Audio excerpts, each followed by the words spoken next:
Good evening. Sorry I'm a couple minutes past when I usually start.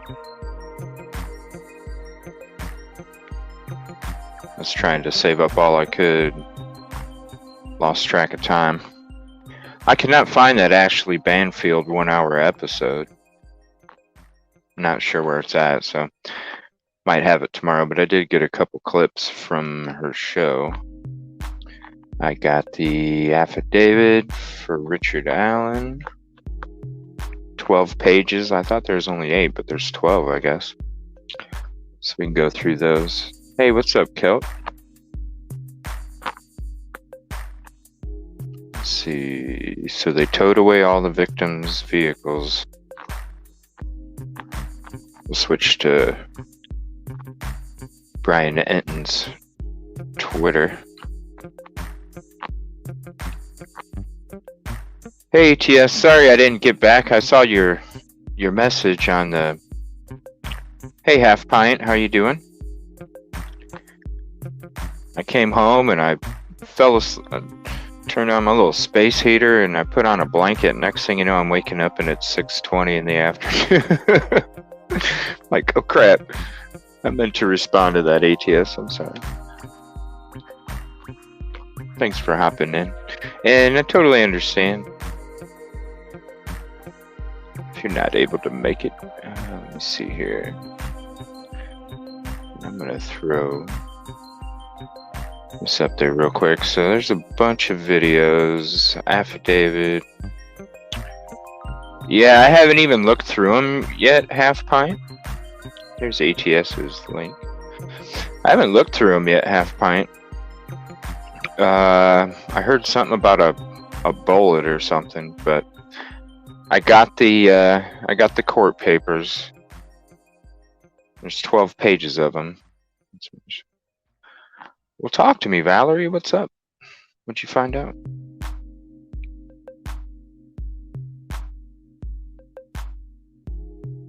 What happened? Let's see. Driveway now empty. That's so sad to see all the cars gone now. I don't know why. What's this? We do not have a name. Prosecuting attorney. Okay, so we can. Oh wow, is that another one? Or is that the same video? Must be the same video. Not too strong.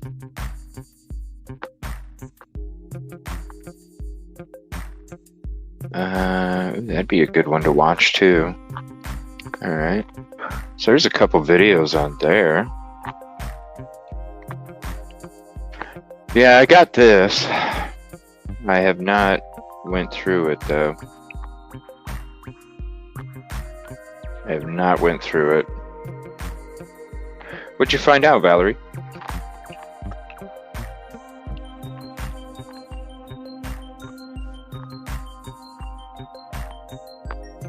Alright, we'll scroll down. Probably go with that one first.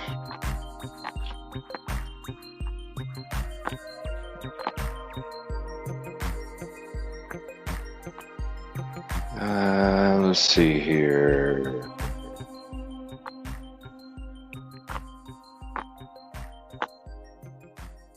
Oh, Domino's Pizza sounds so good right now.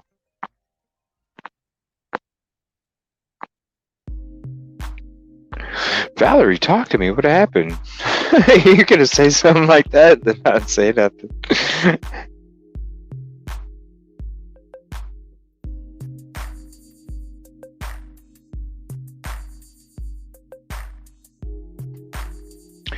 I'm always interested to hear other information, other theories, other speculation, other ideas. All right. Let's see here. So we'll go ahead and go into this video first, see what he has to say. Let me turn the tunes down a little bit.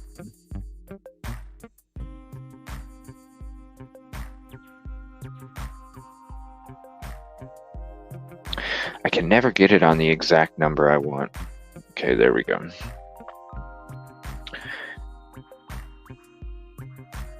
Yeah, I'm gonna have to check that out, Kelt. I didn't even know that she went live. Otherwise, I would have hung out there, hung in and supported her. I had no idea she went live. And then until you said something, and then I went and searched, and I was like, oh shit, that's like a 2-hour video. I bet she did. She always does a great job. And thanks for the heads up. Let me put her link out there too, in case anybody in here on the replay is not following her also. Let me put her link up there too. Yeah, definitely check out Justice Served Daily as well. And she does do a lot of great videos, Kilt. Let's see. Took me by surprise. Oh, really? Maybe I'll watch that tonight when I lay down. Coming down. Aw. Sorry about that. Everybody's sick. It's like last night, I'm like, dang, I'm still dealing with this congestion. This shit's crazy. Yeah, I'll have to check that out. I'd love to. Hell, next time she's back on the show, I'll have to open up the panel so she can join and talk to us.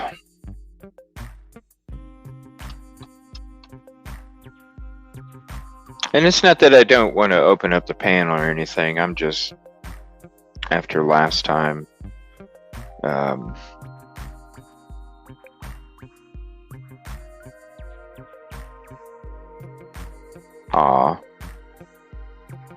yeah, but everybody has those days, Cal. You know. Yeah, you guys do an amazing job. The Justice Warriors. Yeah, I'd love to have her on, and she can fill us in on all that stuff. All right. Yeah, I don't want anybody to think that I don't want anybody up on panel or anything. That's not it at all. I enjoy having people up on panel. Never know. No, it's not that. It's just, you know, I trusted, and that was taken away, so I've just been a little hesitant. That's why this is taking so long. Even once they... Just because of everything that happened before. All right.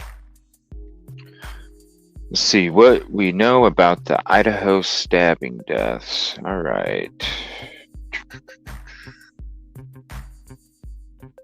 I like her. And I like him, so let's hear what they have to say. Valerie, I didn't hear nothing back. Uh-oh. Threw the cliffhanger out there. All right, let's see what they have to say. Hey everybody, this is Brian Entin. Thank you for joining us today. We are in Idaho. If you've been following along with us with this just awful story, the homicide involving let me turn this music down some more. In Moscow. You know, I hate to say the case has gone cold. Hopefully it hasn't, but there haven't been a lot of new developments over the last 2 weeks or so. There's still no killer in custody, and really this entire community is really just on edge. I mean, that's not even an exaggeration. Like, it's just people are really, really nervous here, not knowing, you know, the status of the investigation, if they're going to catch this guy, or, you know, if it's more than one person, and it's got people really, really upset here. We're in the car with photographer Mo here, our producers in front of us. We're going to interview the prosecutor today, which should be really, really interesting. A lot of you have submitted questions for me, so we're hoping to get a few new nuggets. They've been pretty tight-lipped, but hopefully we'll get a little bit of information. Jennifer Koffendorfer joins me right now. Hey, Jennifer. Hi. Former FBI agent. I've been following this case since the beginning. Is with us a lot on a lot of these awful cases. So, Jennifer, yeah, I've been here now, you know, for the last day. It's just, you know, I think people here, I was just saying, are really, you know, they really are nervous. I mean, the kids at the school don't go out at night. They walk in pairs. People have pepper spray. There's just this feeling here of unease, which I'm sure you can understand. Yes, you know, Brian, even though the police have been adamant that this is targeted as opposed to a random serial killing, There's still somebody walking around that was capable of killing 4 people with a knife. Yeah, right. And I think that's got people nervous. One thing that's struck me, because I just got here yesterday and I just saw the scene for the first time, is it's really dense. There's a lot around there. It's not like this house is, in the middle of a field and nothing's around. There's a big apartment building right next door. There's a big parking lot behind the house for that apartment building, and there's other homes surrounding it. So you'd have to think that someone must have seen something. I mean, granted, it was the middle of the night, but there were a lot of people around, it seemed like. Yeah, people are coming forward, but really they're coming forward with nothing so far in terms of neighbors and people saying they just didn't see anything. And Ring cameras apparently were installed after this incident, not before. So, it's a small, sleepy community, and people were likely asleep at 3, 4, 5 in the morning. Let me get to some questions from people on Twitter. From Matt on Twitter, were fingerprints taken at the scene? If so, were any fingerprints found that cannot be identified to anyone in the home? I would assume, we saw them in the beginning, but clearly they took a lot of fingerprints, I would think. Right. This scene is going to be analyzed inside and out from an evidence response team that knows how to lift fingerprints, and is going to be taking blood and hair and fibers, samples of any and everything, glasses. I can't even imagine the, hundreds of submissions that are going to be given to the lab to look at. So to the Twitter question, although we haven't seen them, yes, I think it is a definite answer is yes. Yeah, and one other thing that I found being out there talking to the neighbors is they said this was definitely a party house. That house was known for parties, and there was another house in the area known for parties, and they said pretty much every weekend, both nights, a lot of the time, there were just a ton of people coming and going from the house. So when you think about fingerprints, when you think about DNA, I mean, there's probably a lot of it in there. It's going to make it so complicated, and that's why this is taking so long. Even once they try to see if they even have usable fingerprints, because there's very specific points that need to be, found within the print that is lifted to be able to do a comparison. Same with DNA. There has to be a profile for the lab to come up with, and it's going to be hard based on exactly what you said. And once you get that, you have to find the people to compare it to. So you're going to be getting anybody and everybody that was at their house that they're going to need to get their DNA and their prints. I'm excited. Question from Twitter. This is from Ron. Aren't the most ready to hear this, Valerie? 2 surviving roommates. I'll just say the police have ruled them out. Clearly, they've said it outright that they are not suspects right now. It sounds like they may be the ones who called 911. What do you think, Jennifer? Well, they have been ruled out per police. We know that one of the roommates' cell phones was used, but police made it pretty clear that it wasn't the roommate that called. It was somebody else in the house. That's why we know there's other people that were in that house. So it could have been a friend? And I would suspect after everyone arrived. Yeah, they used her phone. Amy from YouTube asks, have the roommates spoken out at all? So they haven't spoken to the media. It's been hard getting a lot of people to talk, honestly. I think the sororities and fraternities have people on lockdown and told them not to talk to the media. Went to the bar yesterday where some of the victims were. They said that police told them not to talk to anyone but investigators. So the roommates haven't spoken to the media, but I would assume, especially since police say they've ruled them out as suspects, it seems like, Jennifer, they are cooperating with the police. Yes, I would think they're cooperating. And it's such an FBI footprint, because that's what we ask of witnesses. Please do not discuss the case with anyone. So I'm not surprised that it's kind of a gag order that's been put in place. Do you, let's see, we got another, I want to get the questions in from the viewers.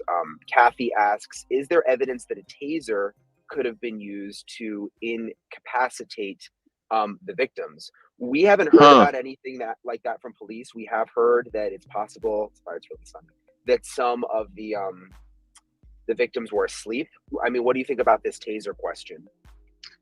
I don't think that this is going to be a reality at all. Good question. But I think people just struggle with how can all these victims be victimized without a fight, without a struggle, without waking, without screaming?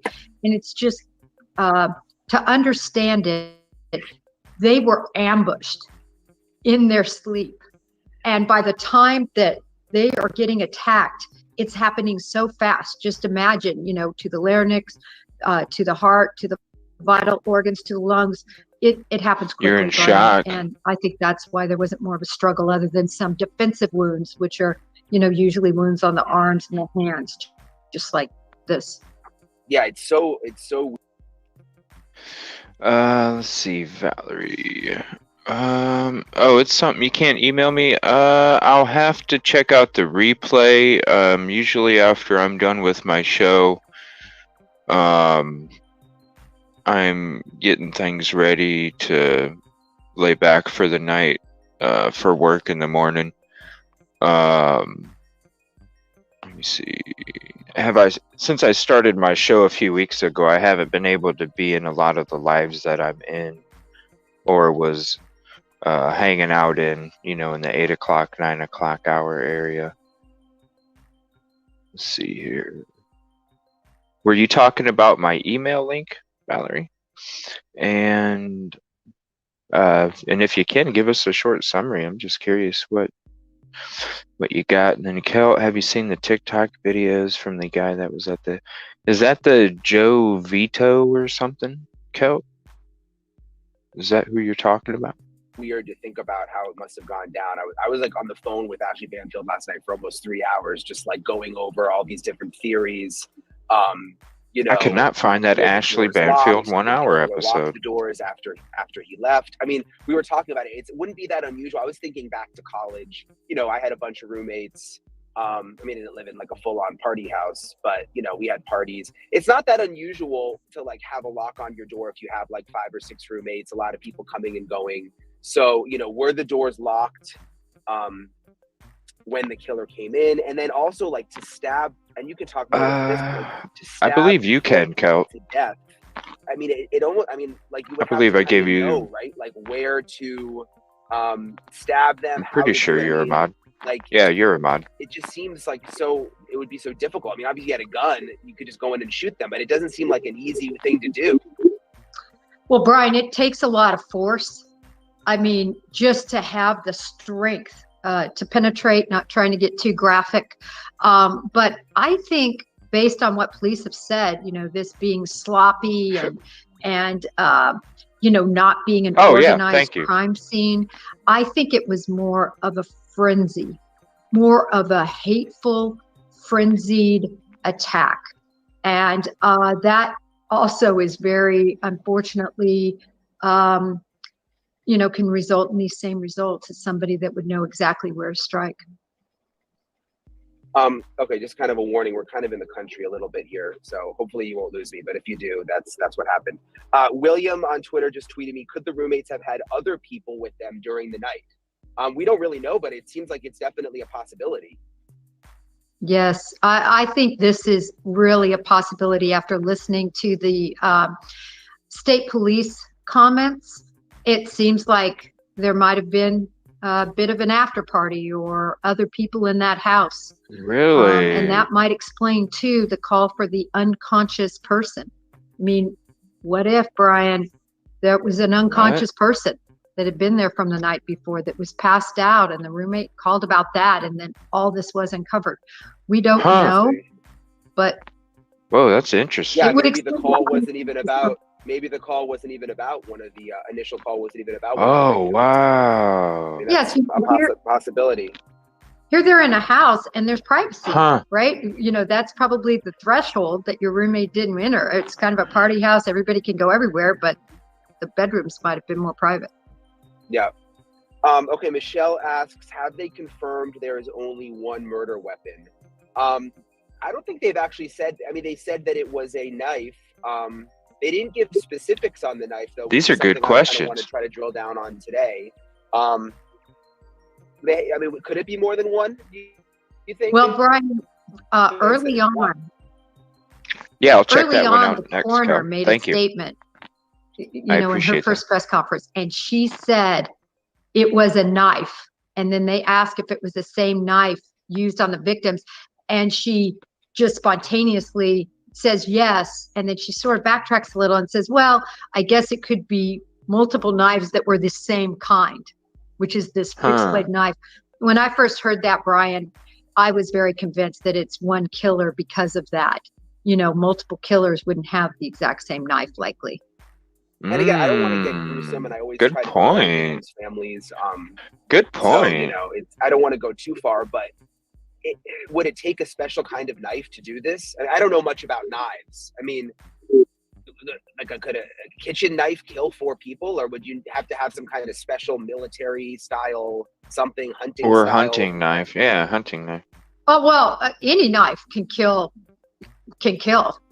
Definitely, but they were very specific that this was a fixed blade knife, and I think they're judging from the dimensions of the wounds and you know, the ability to cause the kind of bloody scene that developed that we can see just from pictures of outside the house. Isn't the fixed blade knife though kind of like any knife that's not like one where it pops out? Is that what that means basically? Well, when I think of a fixed blade knife as an example, it's not a switchblade. It's Right. not a you know, a pocket knife. It's not. It's something that is, and it's not something that would be wobbly. You know, like a steak knife, how it fits in the handle, but they're a little wobbly. It's just one piece. And the description was really, I mean, I've heard Rambo knife, but basically like a hunter's knife that's fixed. Okay. Alice from Facebook asks, and this is a popular one I've heard a lot. If there was a dog in the house and if someone let the dog out before the attacks, we know there was a dog in the house. And, you know, it doesn't sound like ahead of time. That's what we're saying. It looked like it was a doodle. Let him out before. So a lot of people are wondering, why didn't the dog bark? I mean, you know, some dogs don't bark. Maybe the dog did bark. We don't really. Yeah, exactly, the dog does seem to keep coming up, Jennifer, with people. Very curious. And it's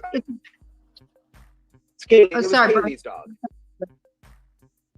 But yeah, it's a great question, you know, and I think you just provided 2 possibilities, that it barked, but nobody heeded the bark. But I also think, Brian, it's very likely that this individual, this wasn't their first time in this house, and maybe the dog had some familiarity. That's just another possibility that has to be, you know, looked into. Okay. Yeah, I want to. I've got a million questions for you always, Jennifer, but I want to kind of wrap it up here just because I don't want to lose signal. Wow, he is. Why is he all driving out there? Information today. Again, we've got some key interviews today. All right, let me check that link out, Kelt. Thank you. Let's see.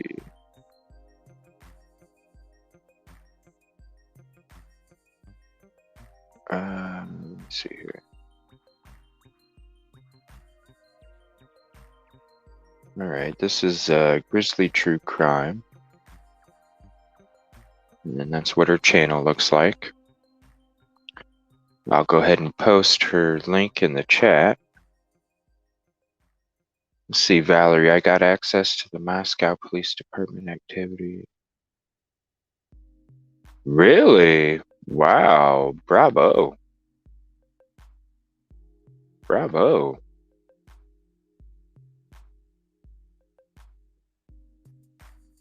Yeah, she's got a cool channel. Let me see, where did that link go? Here it is. All right. 1 second. All right, let me back out of this for a second. What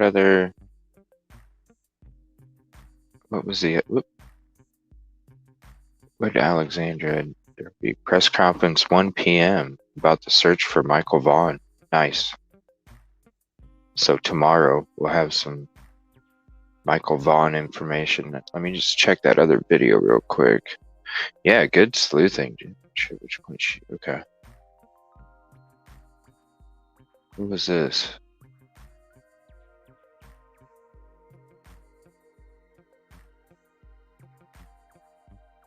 Okay. That's probably a video or nothing. All right, so let's go to Grizzly True Crime. And Shoot.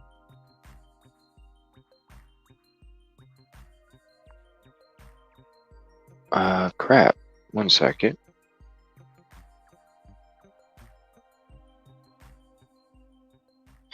From what I've, that's what I'm saying, Valerie. That's what I'm saying. People, yeah. I've just thought that the whole time. You look at the drips, jealous student, person who got kicked out. Does it have anything about the person that was kicked out of the party? I have a feeling those are connected too. Where is this video? Or did I? 1 second here.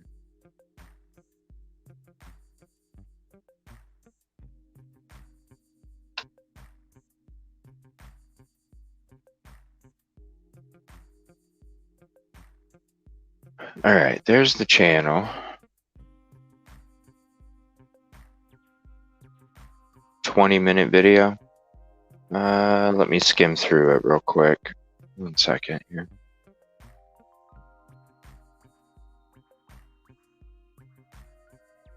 All right, there we go. Yeah, I believe that too, Valerie.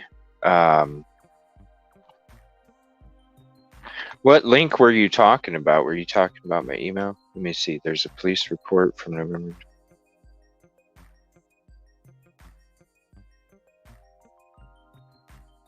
Exactly.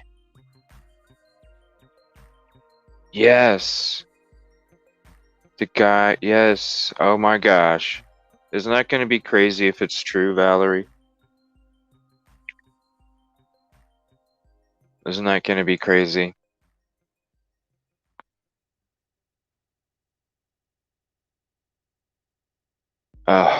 And you know, she called from Moose Frat House. Yep.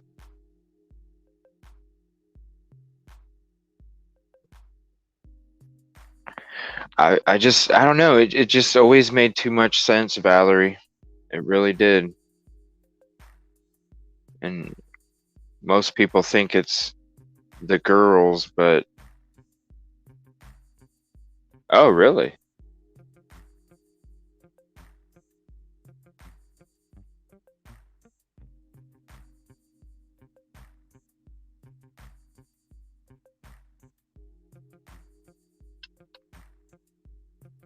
Well, let me see, what time is it?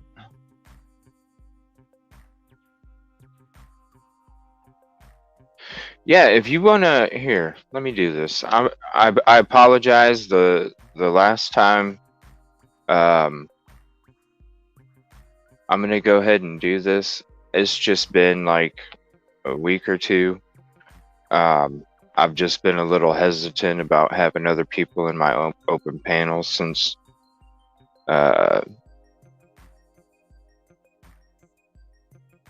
somebody said some things that I don't agree with, or that a lot of people don't agree with, or so I've just been a little hesitant about having people up on open panels since, because I can control my words for the most part, if you know what I'm saying. So, but if you'd like to, you're more than welcome to hop up in panel and talk about it. And then if you want to send me the links and stuff, I can go ahead and put those on the screen if you would like. Let me see if I can find this spot here, which I don't even know what the guy is. This the guy, Kel? How long is this video?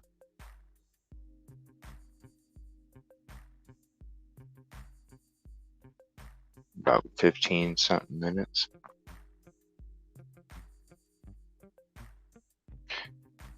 Yeah, if you'd like to join the panel, Valerie, you're more than welcome. Let me see here.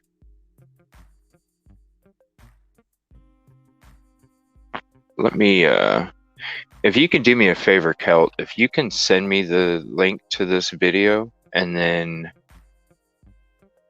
That way I can check it out. Let me...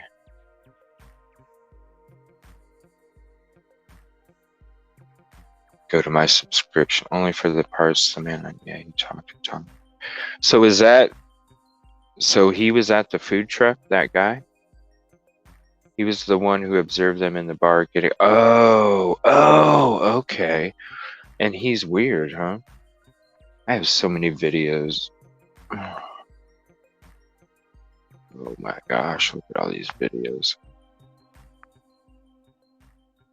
Let me see here.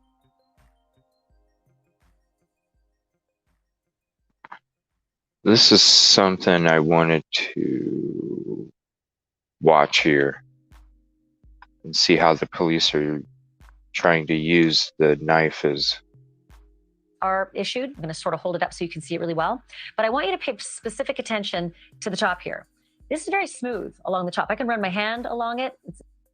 Said the girls were trying to get inside the food truck and trying to take others' food. What? Wow. Well, that's why I was wondering if they had paid. If they had paid for it, because it looked like they just like took off. Hello, Valerie. How you doing tonight? I'm good. Good. So, Hey. let's see here. What's going on? Good. So, can I read this thing that I found also first? This allegedly, but can I read this? Yeah, you're kind of cutting out a little bit. I know. What is Are going you on speaker? Are you on speaker? Hmm.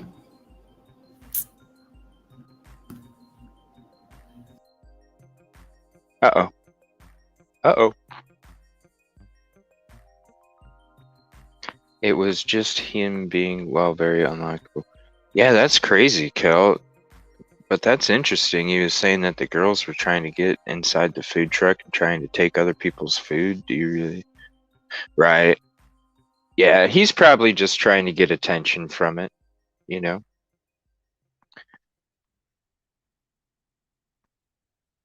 Oh, that sucks. I don't know what happened. Yeah, try and join again, Valerie, if you'd like. And then if there's anything you want me to show while you're talking, go ahead and send me the link. Go ahead and send me the link, and then I can show it while you're talking about it if you'd like to. Move closer to the router. Hello, Mel Mac. Good. I'm back. Hello?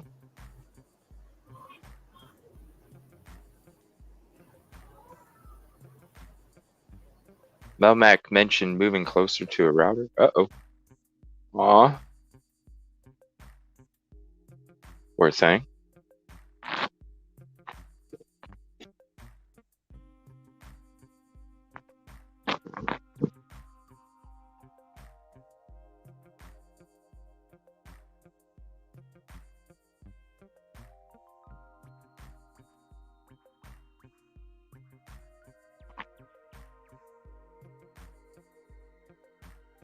Well, while she gets those worked out, let me play this real quick US here. Marines are issued. I'm going to sort of hold it up so you can see it really well.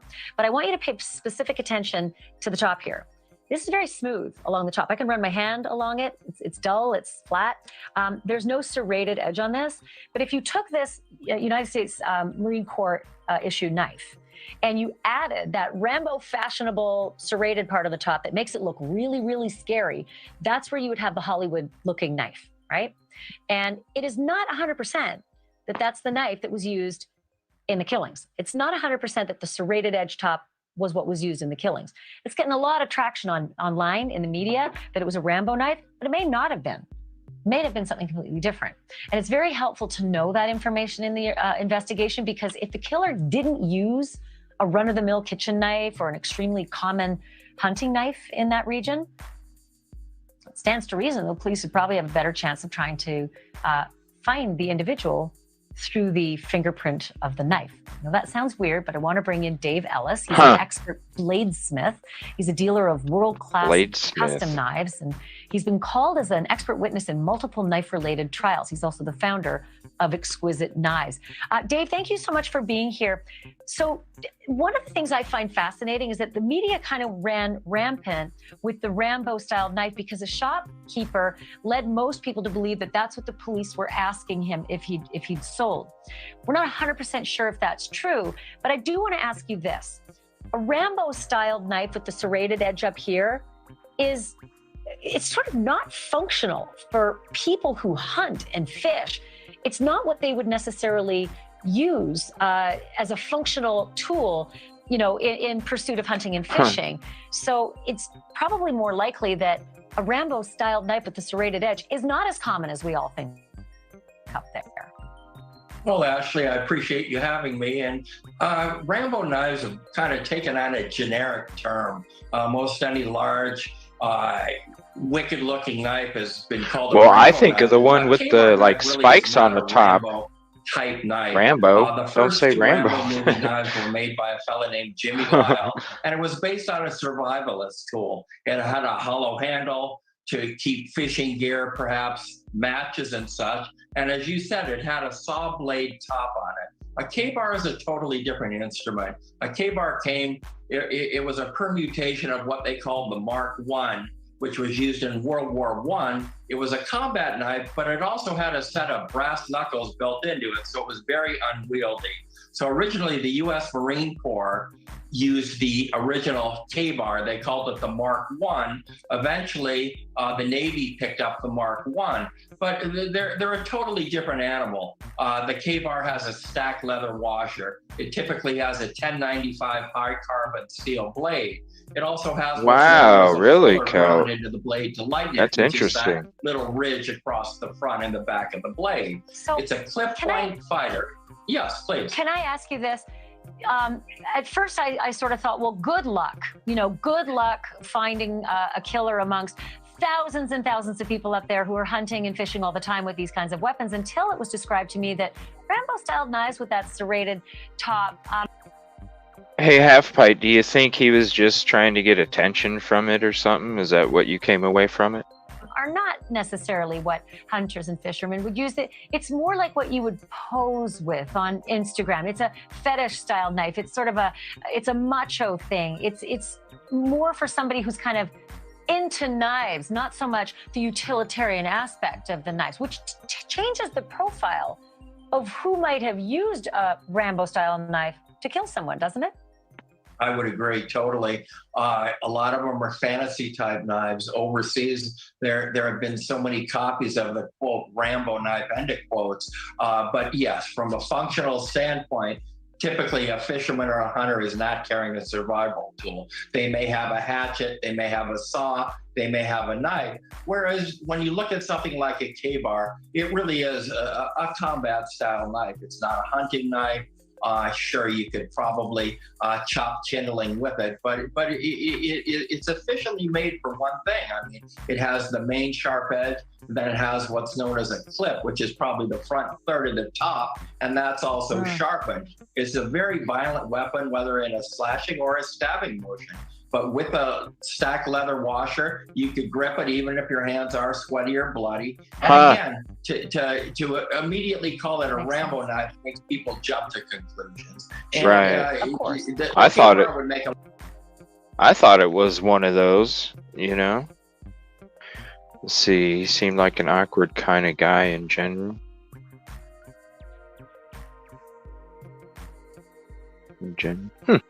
That's interesting. Are you there? Yes. Hey, CJ? Yes. How you doing? Is it all good? Yes. Can you hear me now? Yeah, I can hear you just fine. What's going on? Okay. So what I wanted to say is that I'm signed up for all the Facebook groups for this case. Earlier, I came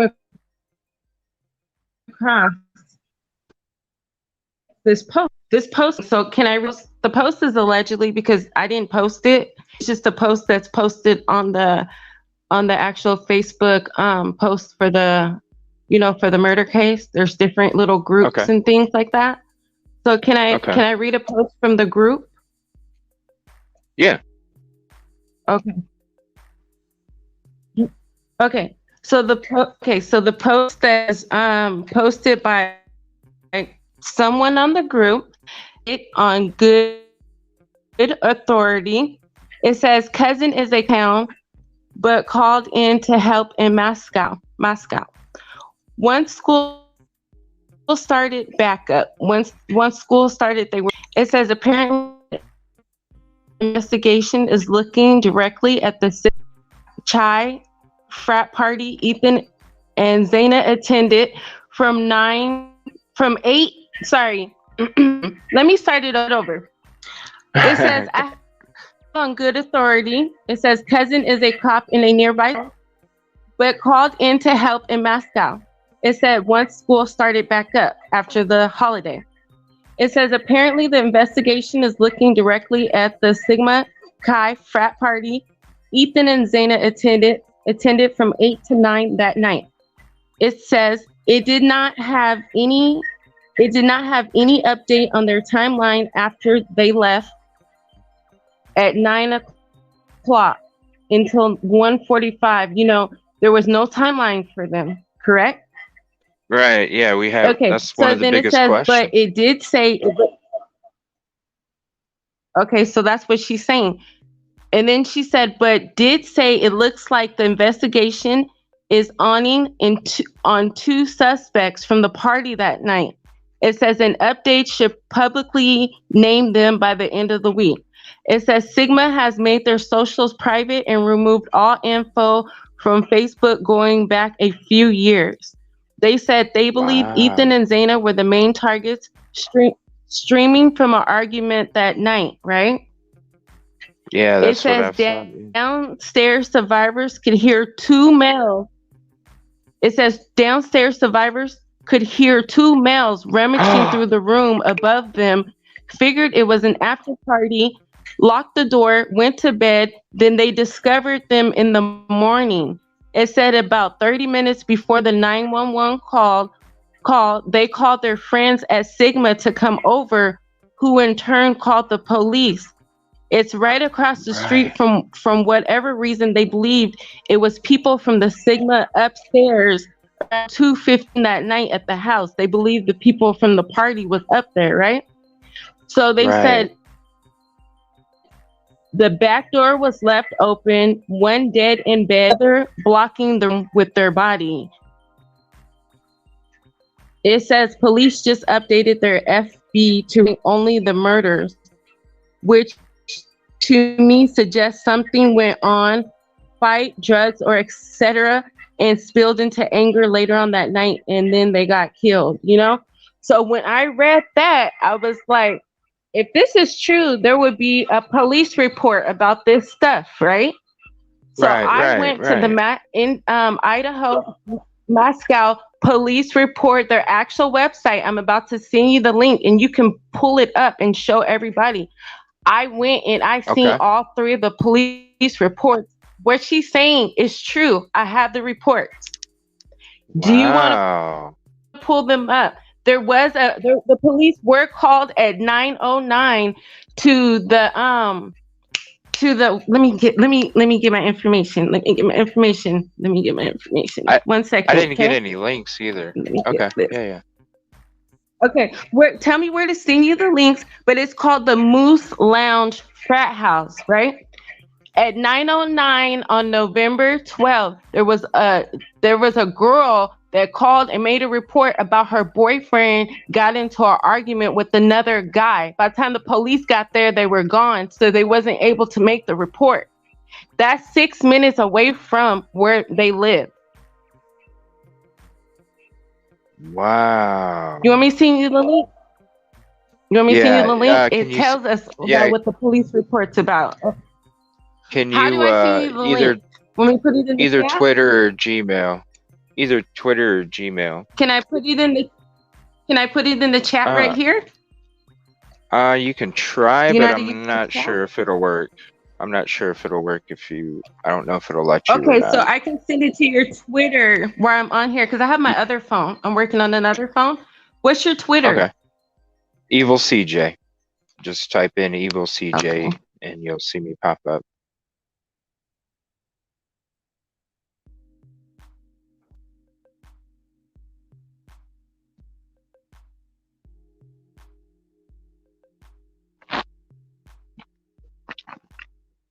Wow, it does make sense.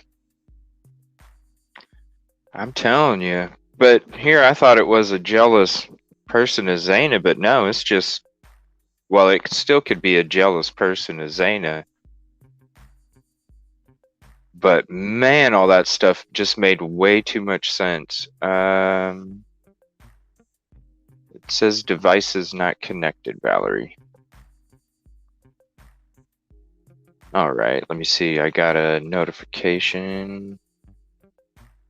All right, so we'll go over here, follow back. A little email. Let me see here, 1 second. Where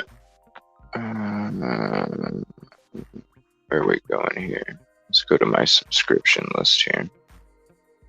There we go. All right. 1 second here.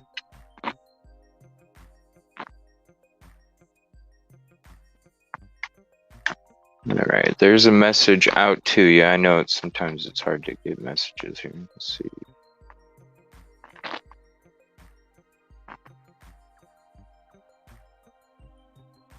All right, and we'll share this tab now. Thank you very much. Yeah, let me see. There we go. Now I can get you back in there. No, that's not it. All right, thanks. Thanks. No, that's not it. This is it. No, okay, I Yeah, just sent it to you because when you tweet, you have to just kind of you have to send anything. You can't see. It's not like Instagram. I would see what I'm able to send before it. Not that one, but yeah, that one. Look, read what this This one says. right here. Let's see, time recorded. Yes. 8:02. No, Oh, which one? no, CJ. The Go to the 5:30 one p.m. that one? says about the drunk person. Intoxicated person that says 9887. It says mascot. It has the report 22-MO9887. Intoxicated Okay. person. Go, Yeah. that page. So let's see. Go to Time where it says recorded 9887. 8:02. Right. Complaint of theft of backpack. No, And then this one right 2109. here. Let's see. Oh, okay. 909. The one that says 2109. RP. Yes. Yeah, you're probably on a delay.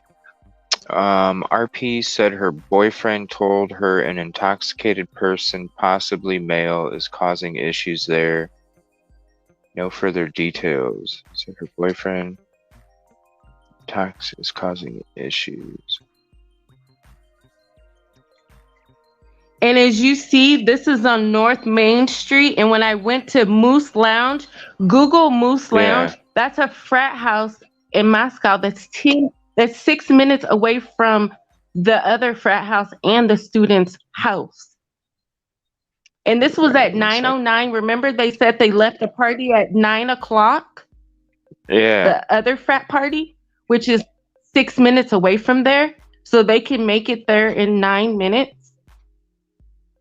Let's see, Moose Lodge. I don't know. This just seems weird to me. And then I found a report about the dog that they said it was a suspicious person, which was 7 minutes away from the house, that the person was looking for a dog, and then they found out the dog was at the shelter. I have that one too. You want to see that?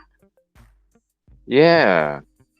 Let me see here. I can give you the website. This is just police report. It's just everything that's police report at the police report out there, it's public information. Let me send you the link so you can look at it. Wow. Yeah. And I'm going to pull up the map. That one caught my eye. That one really. Yes. Yeah, that one really caught my eye. Let's see. Moose Lodge. Maps. map it from the King Street address. Let's see. Zoom out a little.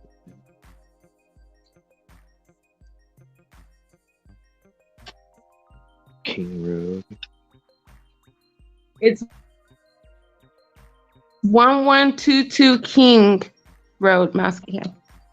And I'm about to see the link so you can for the police activity.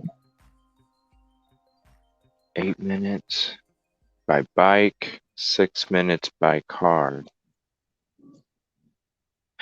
Yeah, Half Pipe brings up a good point. What kind of argument causes you to take out 4 people? That's a very good question, Half Pipe. And it makes sense why the FBI is a couple days ago is focused it on the Sigma Chi house and downtown.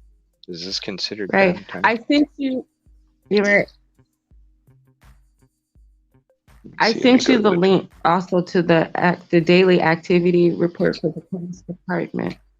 And I seen the report about remember how we heard about there was a suspicious guy that was looking for the dog, and then they found out the dog was at the shelter. I found a police report about that also, that on November 19th, it was at 5:30 when they did the report about the guy looking for the dog. I believe that was her dog. Wow. Daily activity log.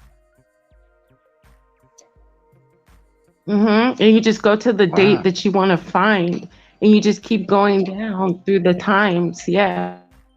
I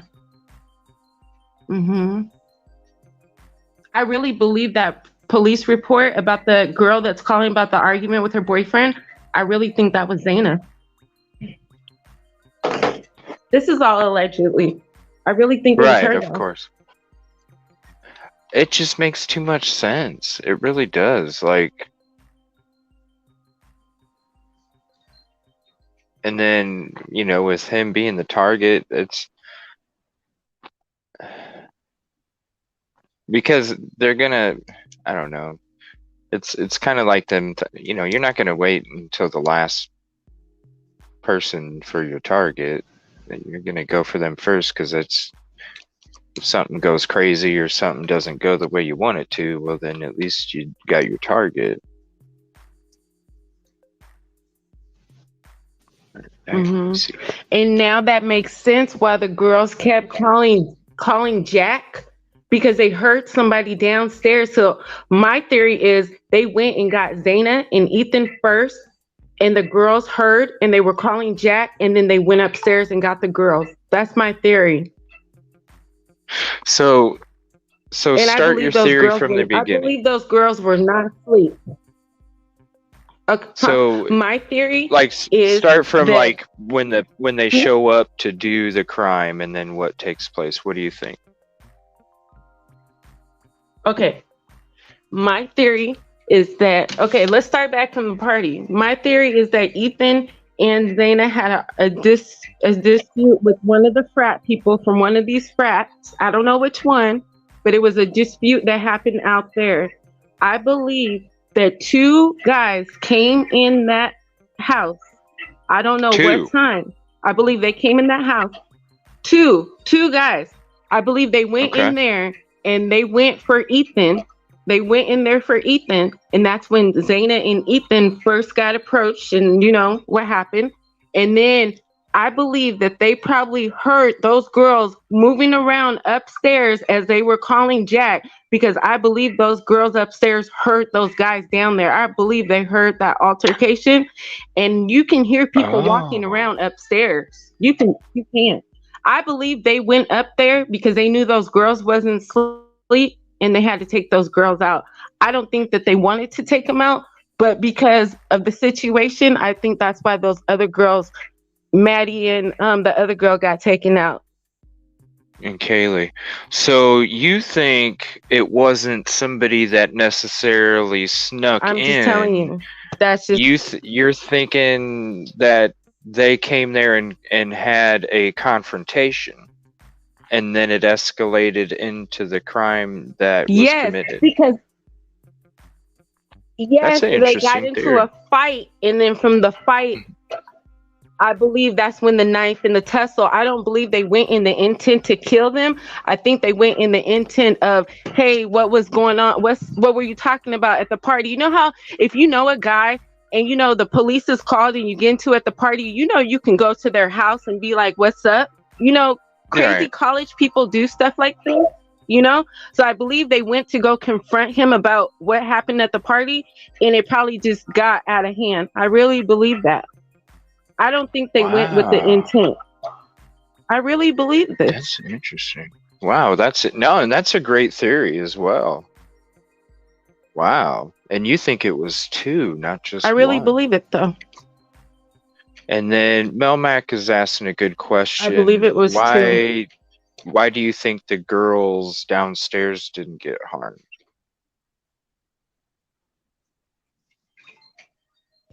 Because they didn't, because they knew that those girls did not know they were there. Because as the girls were saying, they were calling Jack. There was calls to Jack. You know what I'm Yeah. saying? Yeah. I believe the people down on the second floor heard the girls on the third floor moving around and calling Jack, because this report says 2:15 is when this happened. 2:15. That means that the girls had only been home probably for 30 minutes. No way they were asleep. Right. I'm just saying. That's I don't know. interesting. My brain, I don't know. My brain That's is weird. interesting. No, My I brain mean, is weird, no, you seriously. guys. Like, no, it's not weird. Like that, it totally is a really good theory. Seriously. Like, this is the first time I've even entertained more than one person doing it. And then with your theory, I'm just like, wow. It starts to make me question if I, you know what I mean? Like, no, it's a totally good theory. Because let me tell you another reason why I'm thinking that, like, the people were saying they just came, those two guys or that one guy, those two guys just came in their house. They didn't let them in there.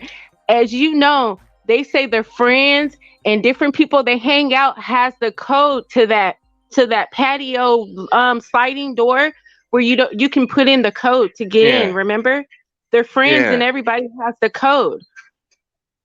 There you go. Those two people must have had been friends with them, and then they got into it. They left themselves in that place. They didn't break in because they had the code. And when the report said when they left, they just left the sliding door open. They just left out. There was no signs of breaking in. Those people had the code. So you tell, man, can you, man, that's messed they up. They had the freaking code. That's messed up where your own fucking enemy can have the code to your door, you know? Like, that's messed up if they didn't break in, they had the code. They had the code. So you don't think the door was left unlocked then? Huh. Nah. No, they and had you the think code. that they when actually they had left a it open to make it look like that somebody had broken in. Exactly. So they left it open to make it look like somebody had broken in. But no, they went in there because they had the code. They left it open, so that's what made the police think it was a break-in, and no, it wasn't. They just left the door open and left. I promise you. But you guys remember everything that I said, so when the report comes out, okay? I don't know. This is I don't get rid of my shows. I promise you. I don't get rid of my shows. Oh, I ain't laughing. I told you already. Like, that's a really good theory. It even has me questioning whether there's one or two now. And I've always thought it was just one. Like, it's a totally good theory. I'm intrigued. I'm fascinated. I really believe it was. Two. I had said it was two to some other people like a week ago. I think when I was on the other show, when I was talking to them, and I was like, I just have a feeling it's two. But after this report, reading this girl and just reading up on things like that, there's no way one person is gonna go to a house of 6 people knowing that somebody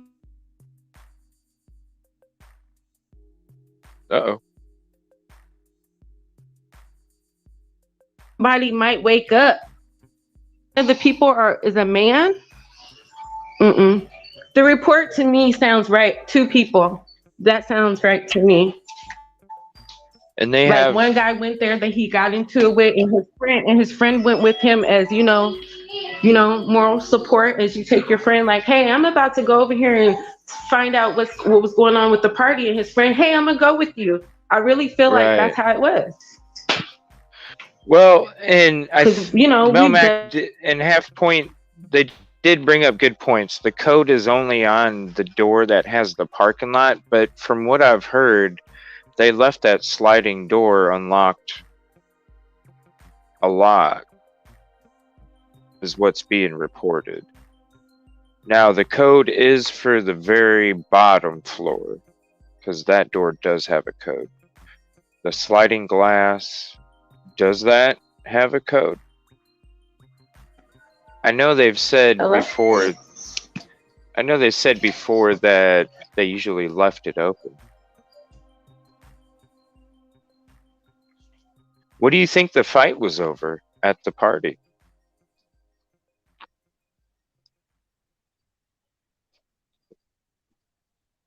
Are you still? Can you hear me?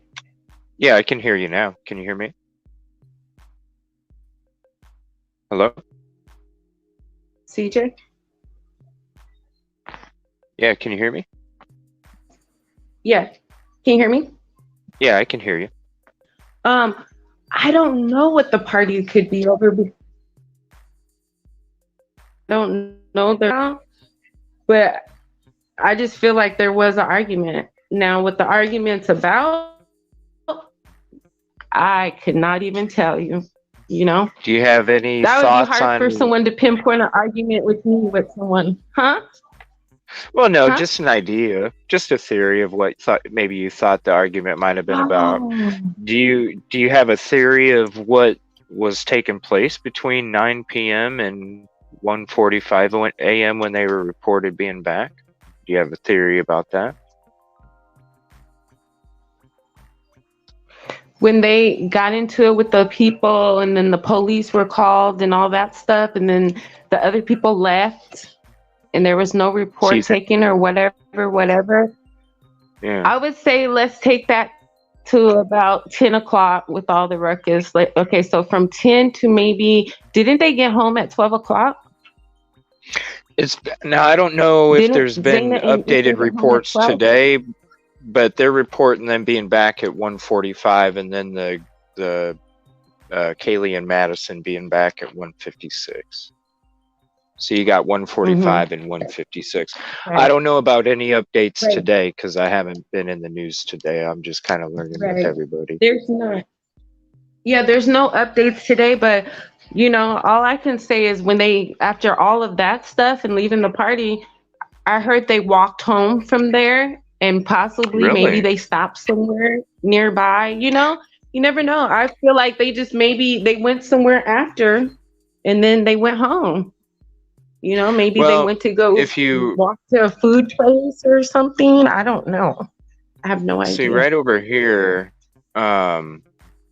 it's kind of interesting because on Google Maps, if you drop the little guy at the corner, right?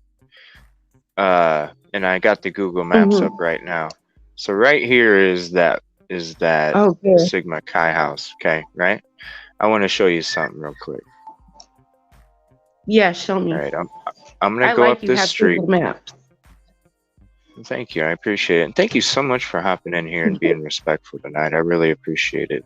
Yes. Okay, so I would never do that. I would never do that. I appreciate it. So here's the house, okay? I want to show you something. This is gonna be crazy. All right. So here's the house. All right. So I'm gonna go to the end of the street. So I'm looking. There's the house right there. I'm gonna go right to the end of the street. All right. Look, right at the corner of the street that I just came down. See their house right here? That's the house. Yes. The student's I'm not even house. moving my Google guy, and look, that's how close that house is. So I can see him walking home. I don't know. Do you think they just went home and that was it? because there's really, unless you're getting in a vehicle or you're maybe walking Okay, somewhere else, you're really CJ, just hanging a corner going home. I just had a thought. What's that? Okay.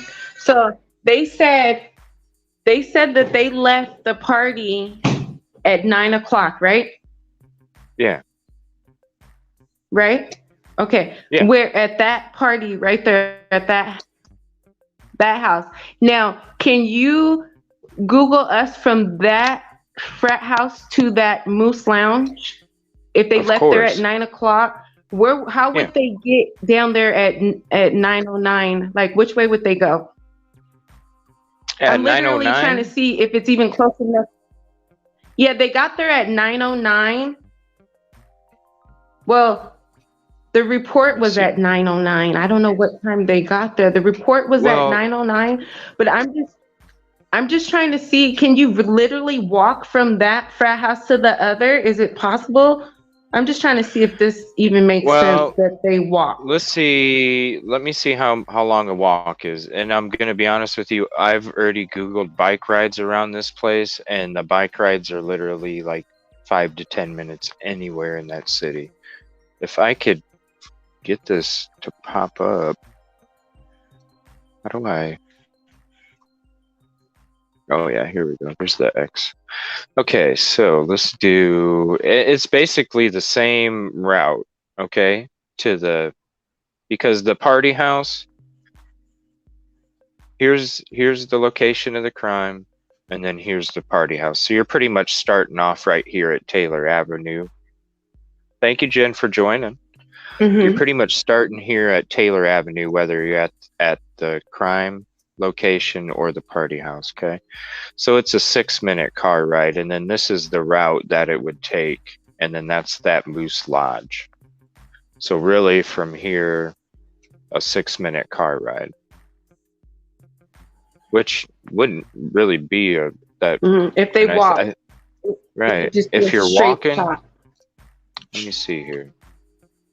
Let's see how long it takes to walk. Yeah, because what if they were walking? I'm just trying to.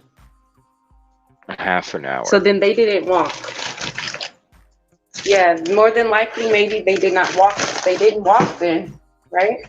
And CJ, the other thing is, we know for sure that this party was at the Sigma Chi house, correct? We know for sure. Yeah. Yeah, right? That's one of the locations the FBI is focused on. Yeah. Okay. So I was wondering if possibly if they left there at 9 o'clock, had they got in the car with someone, they could have been down there in 6-7 minutes. Yeah. What happened at the Moose Lodge again? It said that a girl called and made a report about an intoxicated person getting into it with her boyfriend. A male intoxicated person was getting into it with her boyfriend over there at the frat house, whatever, at the frat house. But they called. But they called from the Sigma Moose Chi Lodge. frat house. Really? Yes, it said yes. They called from the other frat house. That's why I'm like, was it at this frat house for sure? Because I heard somebody else, another reporter, say that the police was called that night to the party. I heard another report, but they never said which party. And that's what made me also look to see, is there a report from the night before, that night of everything? Was there a dispute at a frat party? The only one I found was this one. And it's funny because it was at 9:09 p.m. and they said they left at 9 o'clock. Right. But it wasn't it's weird. The Sigma Chi? No, it was the Moose Lounge. It's the other frat house that's 6 minutes away. The other one. Really? That one that you Googled right there. Yeah. So that's why I'm like, that is Is the police trying to is someone giving us false information? Was this party really, really? See, look at it. It was on North Main Street, the Moose Lounge. And then Moose I Lodge. Googled, what's Moose Lounge? I thought it was a hotel, but it was at a frat house. And I was like, what? And then I was like, a girl, look, read it. It said a girl was saying about her boyfriend, intoxicated person. Is causing issues there. Yeah, okay. Now this is why I got confused here for a second, because the only time I've known about a Moose Lodge was like old people going to it and you threw horseshoes and shit. You know, like I didn't know it was some I didn't know it was some right. What? I thought it was a hotel until I Googled it. I'm like, what is this? Yeah. And I found out it was a frat house. It's a frat That's what I'm house. saying. Are we sure that they were really at the Sigma Chi frat house or the other frat house? Well, they said the Sigma Chi house was one of the that in downtown Moscow, but you know what? Look at the map though. See what's orange is downtown, right? Orange is downtown. I would assume that this would be considered part of downtown then. So I'm wondering, this is what I'm wondering now, Valerie. I'm wondering if something started. I'm wondering if something started at the Sigma Chi, then they left, went to this one, those people followed them up there, and that's where the calls to the LE started taking place about somebody bugging them. I'm wondering, because it doesn't make sense to me, why would the Sigma Chi be the location of an interest and then downtown? Well, Moose Lodge is considered downtown Moscow. So you're looking at Moscow, downtown, Moose Lodge, and you're looking at Sigma Chi. So you're looking at both parties. And I'm wondering now, if it started at the Sigma Chi, they tried to leave and de-escalate the situation, went somewhere else. These people followed them and continued to cause problems, but it just kept getting worse and worse to the point where they did have to place the call at Moose Lodge. And then they went home, and then I'm wondering if they ended up following back home after that. Wow. You notice how they didn't go straight home? They didn't go home until later. Maybe they felt like the people would go to their house next. So let's not go home right now. Let's hang out. Let it die down and go home later. But the people came back for you later. Do you understand what I'm saying? You know, that's just like a domestic dispute between someone that knows. Like, I don't want to go home right now. Let me let it die down. And if they're following you from this frat party to the other, then they're going to come to your house too, because it must have been something very serious what was going on with them. It had to be something. And that's a good point too. Yeah, you're not, if they keep following you from one party to the next, you made a good point. You're not going to probably go home right away, because you know that they're going to follow you there. No. Yeah, that's a very good point. Yeah. Wow. Jen K says Washington State University is only 10 minutes away, and there were some interesting things that happened by the campus that night. What? What happened, Jen? And if so, you should check I'm guessing they do not have campus police. I'm not sure. Wow, wow. Thank you so much. But I just wanted to show you. That's crazy. I didn't want to hold you up your time, but no, you're not. I had to talk to someone about this, huh? No, you're not holding me. No, you're not holding me up at all. Really, it's just I'm a kind of on the fly show where it's updates. You know, I'm kind of, I have my videos when I go into it, and then it's just kind of organic after that. So you're not interrupting anything, trust me. And I totally appreciate you you coming on and sharing this. I mean, wow, I'm starting to question a lot of my own thoughts on certain things, not who the target was and such like that. But now, you know, bringing in this Moose Lodge, it is kind of technically downtown if you're looking at the Google and you got the orange for downtown and it's just right at the tip there. Because and as then you the think, Sigma Chi, yeah, like it just Right. makes me think it was two Right. parties, like you were saying. You're not going to go home after the second instance when you're calling Yeah. cops. Wow. Mm-mm. Good work. You're not. You're gonna try to Good avoid work. it.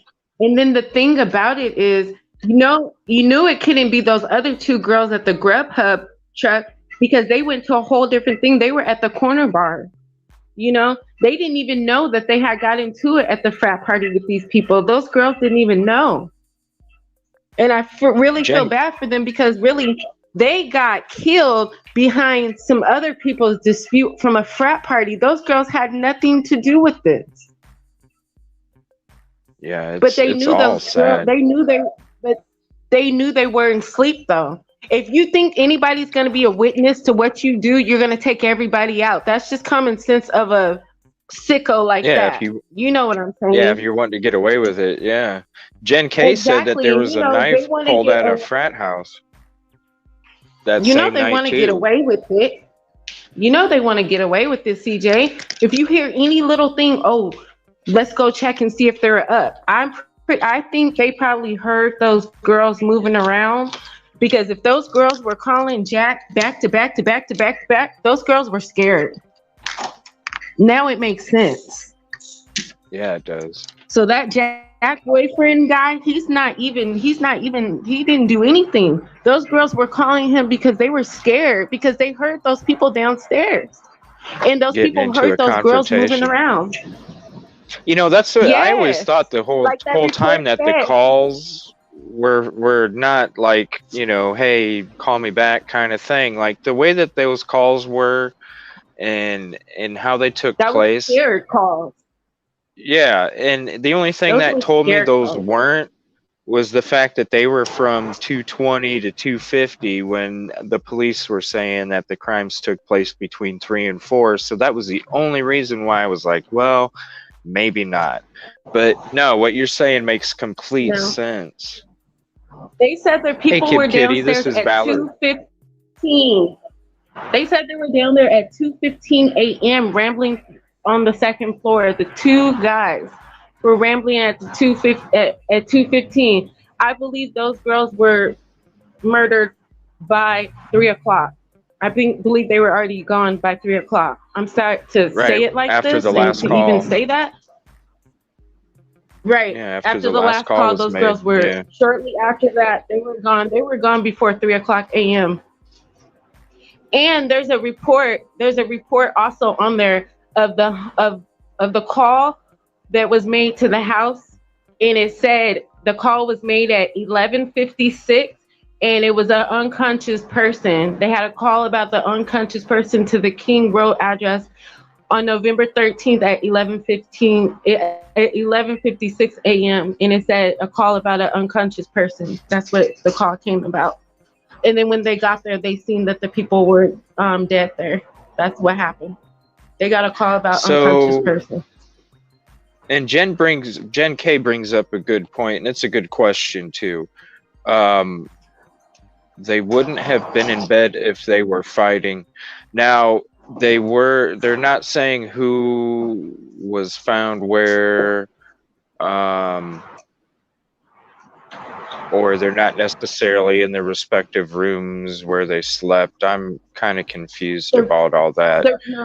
The report that I read to you tonight said that Ethan was on the wall, like he was in the doorway. He was in the doorway and she was in the room. It didn't say they were in the bed.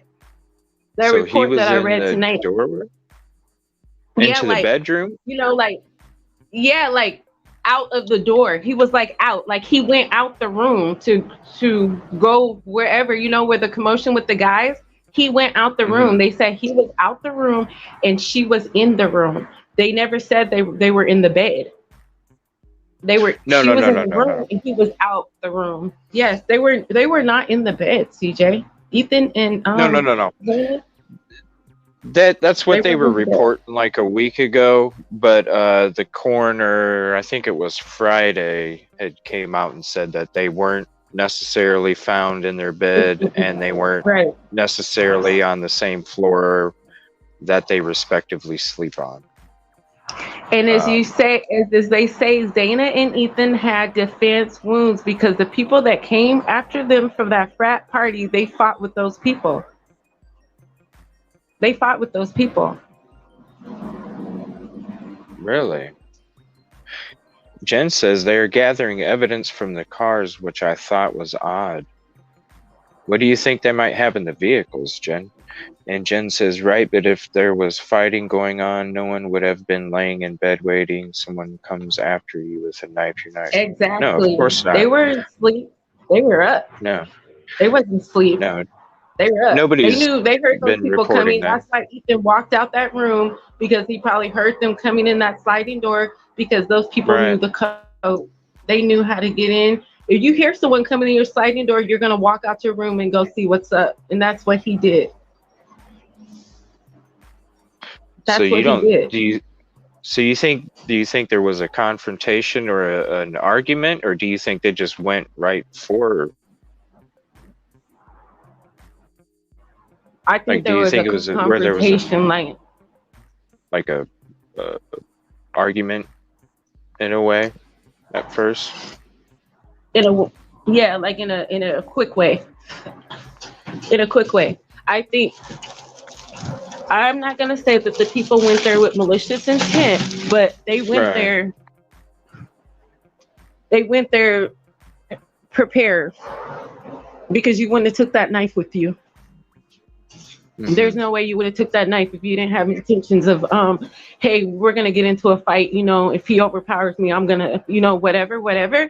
You have Yeah. when you take a weapon, you have intent of, hey, if this gets out of hand, Of I'm using gonna it. use this. Yeah, Right. exactly. They Like went you're with gonna use it if you protection. bring. And Yeah, they knew Jen. it Nobody was a was house full of saying people.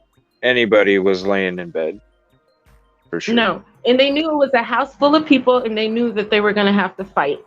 And one person is not gonna go in one house with 6 people and be like, I'm about to kill you guys, knowing that somebody possibly is up. You're gonna go with 2 people. You're not gonna go with one. And that's why it always bothered me. How did this one person fight off Ethan and Zayna at the same time? I know they were not asleep. And I don't know. see. That's just what I thought. 2 were in bed. You spoke to the family. What 2? And I did hear that the dad came out with a new video this morning on Good Morning America or something. I'm going to look for that in the meantime while we keep chatting. And Jen says, I was watching the cars behind being towed, and all the police would say is they could protect and gather evidence. Possibly they were in one of those fires that night, Possibly they were in the car. Maybe that's how they got to that other party so fast. Yeah, good sleuthing. Let's take a couple minutes here, and I want to hear what this dad says real quick from this Good Morning America interview. 1 second, and then we'll get back to chat. Okay, just one moment. For University of Idaho students, police now sifting through hundreds of tips, thousands of pieces of evidence. Arcana Whitworth has been on this story for us. Spoke with the father now of one of the victims. Kana, good morning. Hey, TJ, good morning. Kaylee Gonzalez's father told me they moved to this region of Idaho because it was safe. There had not been a homicide in Moscow in 7 years. And now this morning he tells me the only thing worse than losing his daughter, her best friend, and 2 others is not knowing why or who is responsible. This morning, students on edge at the University of Idaho as the search for the killer in that brutal quadruple homicide enters its 3rd week. It is disconcerting that there is somebody out there who's done such a horrible thing and they haven't been caught. The school posting this notice on social media Monday, writing increased security will be on site for the remainder of the semester. Steve Gonzalez, the father of one of the victims, 21-year-old Kaylee, now shedding new light on what happened that night in his first sit-down interview. It was fast, and nobody suffered and nobody felt like that kind of pain. 2 other roommates survived on the ground floor, waking up several hours later, calling friends over when their roommates were unresponsive. Do you know the reason why the initial concern was that a roommate was passed out? I know the girls reached out via texting and calling, so I can only assume that by the phones being ignored, knowing how my daughter is not going to ignore calls and texting. Officials maintain the murders happened between 3 and 4 a.m. and that the first 911 call was made around noon. Just hours later, Steve was informed of his daughter's death, not by police, but by family members on campus. Let's call Maddie. And then you realize Maddie's gone too. Madison Mogan was Kaylee's lifelong best friend. The pair seen together in their final hours of life, laughing and ordering late-night food before getting a ride home together in what Steve described as a sorority-designated driver service. You can't imagine sending your girl to college and then they come back in an urn. And now, the families of the victims growing frustrated by the lack of answers. I haven't earned the ability to grieve the way that I want to grieve. I want to be able to have justice first. Now, Steve says that he does plan to speak at the candlelight vigil tomorrow. He went on to say he doesn't want the city of Moscow to fall apart over this. And TJ, in a show of solidarity, that candlelight vigil will be held in various locations across this entire state. All right, Kana, we thank you so much. And I want to bring in now ABC News contributor and former FBI agent Brad Garrett. The family's looking for answers, some details as they continue to trickle out, some of the new details we're hearing. What stands out to you? So you have 4 people killed on 2 different floors of a house, which would certainly suggest, TJ, that somebody at least knew the basic layout of the house. Think about how long it would take to go from victim to victim, so somebody had patience. The police have described a combat-type knife. So the person apparently went there to really do what they ended up doing.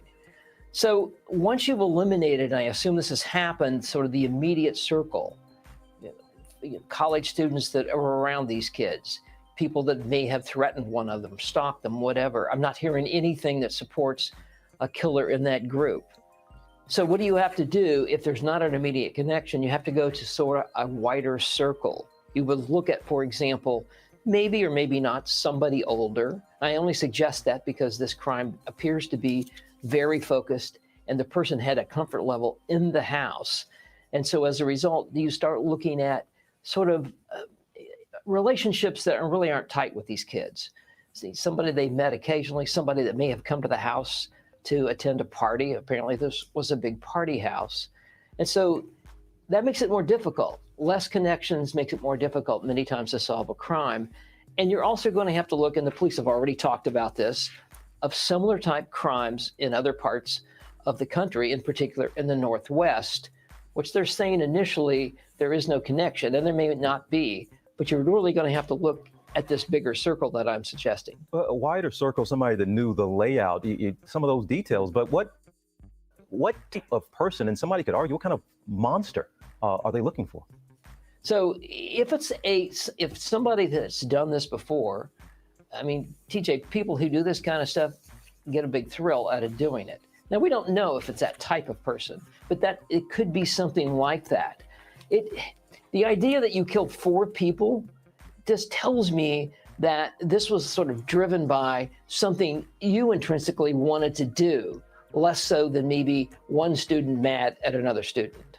You can only imagine the fear in that community, knowing that person is still out there. Brett Garrett, we appreciate you. It's crazy. Let me see. There was some information told. Well, that's cool. You got to be able to ask some questions. What's up? You hear what she said? One student may be mad at another at the end. Did you hear her say that? Yeah, like I'm telling you, like nobody. I don't think your theory's crazy. I don't think anybody's laughing. I think it's a a very interesting theory, and then all the sleuthing you did, amazing work. And I appreciate your brains too.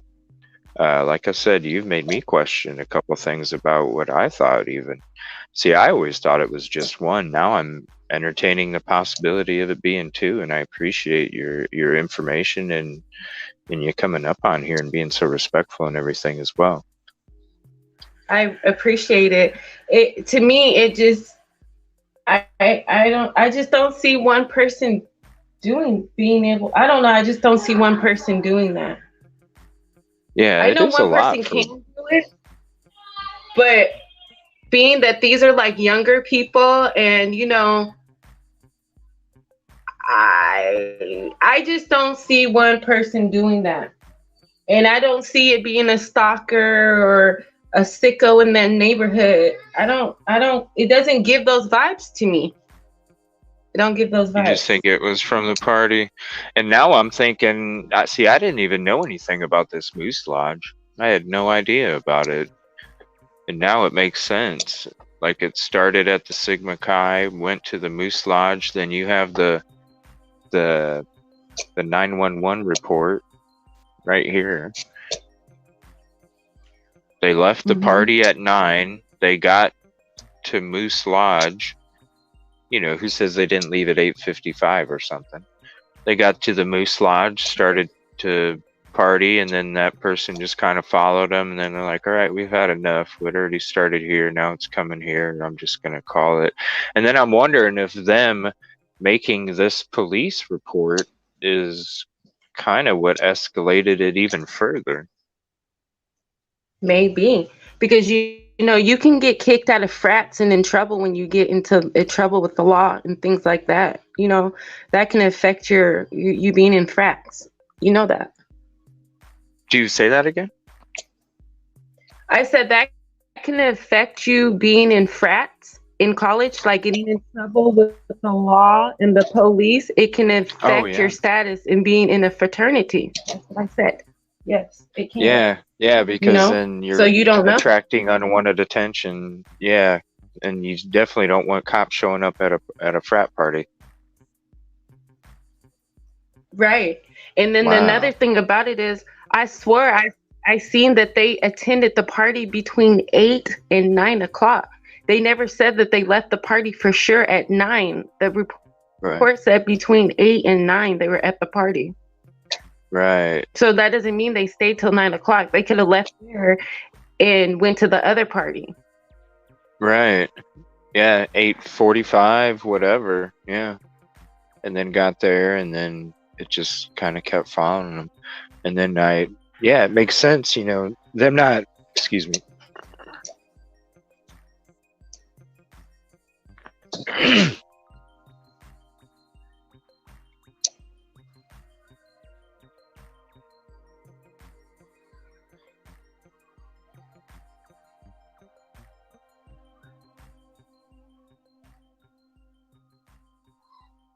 CJ? Oh, sorry, my phone muted myself. I get my new mic. I got my new mic in, and I'll be having my new mic on the show tomorrow. So hopefully I won't have any of these issues of booger break. No, it's my freaking phone muting me automatically. I hate it. Like, I'll tap it to mute, and then because I'm still dealing with this congestion and stuff, so I'll tap it on mute to kind of clear my throat, and then it won't come off mute, and then I hit it again, and then it'll come off mute, but then it mutes itself. I don't know. It's freaking weird. I can't wait to have this new microphone tomorrow. It's going to be awesome. Right. But, wow. I am, like, thank you so much. Like, this is crazy. But yeah. I mean, like, you came into the stream right away, and you said something, and then all of a sudden I didn't hear from you for a while, and I'm like, damn, that's a cliffhanger. Jen has a question here. Why would they make a police report and then leave? If they were involved in an incident, wouldn't they have waited for police? No, it didn't say that Ethan and Zaina left. It said the other party left, so no report was taken. It didn't say Ethan and Zaina left. The other people that were in, that they called and made the report about, they left. That's what happened. Okay, The so intoxicated person they were into it with didn't stay. Yeah. so the person That's that they what that called seems the person they called the LE on went ahead and left, so therefore Left. there was nothing to No report was taken. no report. Yeah, it says right Exactly. here, no report. Interesting. Right. No further So they could have been at details. that party. Officers reported. Right. As you see, it says officers reported. That means officers showed up and no report was taken. No report, meaning that the other person probably left. So then they just didn't file a report. Probably like, okay, they just left. Okay, well, you guys just go home. You know how police do it. You know how police do it. Yeah, If just there's to no try and report to be taken, de-escalate what are it. they gonna put? Right. So You know they how, could, like, if you get into Ethan an and argument Zaina could have easily been there then the whole time, pretty much. Exactly. Interesting. And you know how, Interesting. like, if you get into it with someone, you have a disturbance and the other person is not, the other person leaves before the police come. What can they do? What kind of report? Like what can really happen? Well, So Jen I'm K, believing they're that when the police reporting. showed up, Oh, go ahead. Sorry.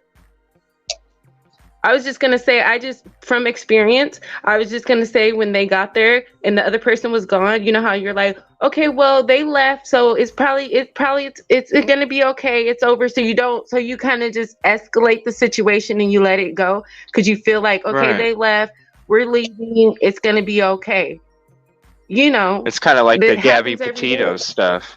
You knew something went down, but you're just trying to get parties separated, not make any reports, just kind of let it go by. Right. Jen, when they're talking about Ethan leaving at 9, they're talking about them leaving the Sigma Chi between the hours of 8 or 9. That's what she was saying. And then ATS, I got the papers. I haven't even read them. I'll probably end up going into those tomorrow night. But yeah, are you going to be doing a live tomorrow or anything? I love your lives.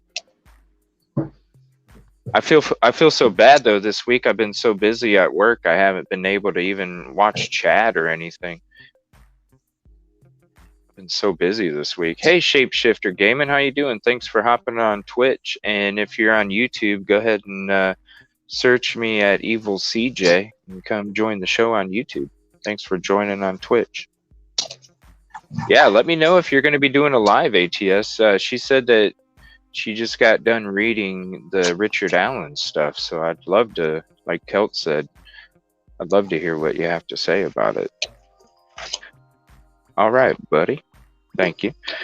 Wow, so you think there's 2 people, and you think that they just stayed at the party or whatever. There's no real report after, that. I think just the reports are stating that they left the Sigma Chi party house between 8 and 9. And then this would make sense with what Valerie's saying. They transferred the party up to the Moose Lodge, which is another frat house. And then this is why the call took place at 9:09. And then stating that her boyfriend told her an intoxicated person, possibly male, is causing issues there. And feels that it just kind of went from one place to the next. And then 2 people. That's very interesting. Wow. And eventually just went home. This is It made me that totally report, question some I don't know, things. something about this report. Made me totally question some things. See, it says a third party report. Third party report from the boyfriend's girlfriend. She was calling about her boyfriend getting into it with another guy that's intoxicated. Right.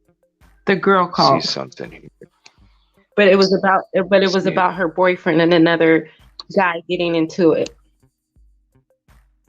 I'm gonna check this video real quick. It says something about victim's dad shed some new light. It's just a 2-minute watch real quick.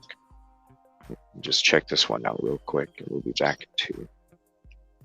This morning, students on edge at the University of Idaho as the search for the killer in that brutal quadruple homicide enters its third week. It is disconcerting that there is somebody out there who's done such a horrible thing and they haven't been caught. The school posting this notice on social media Monday, writing increased security will be on site for the remainder of the semester. Steve Gonzalez, the father of one of the victims, 21-year-old Kaylee, now shedding new light on what happened that night in his first sit-down interview. It was fast, and nobody suffered and nobody felt like that kind of pain. 2 other roommates survived on the ground floor, waking up several hours later calling Said it friends was over when fast. their roommates were unresponsive. Do you know the reason why the initial concern was that a roommate was passed out?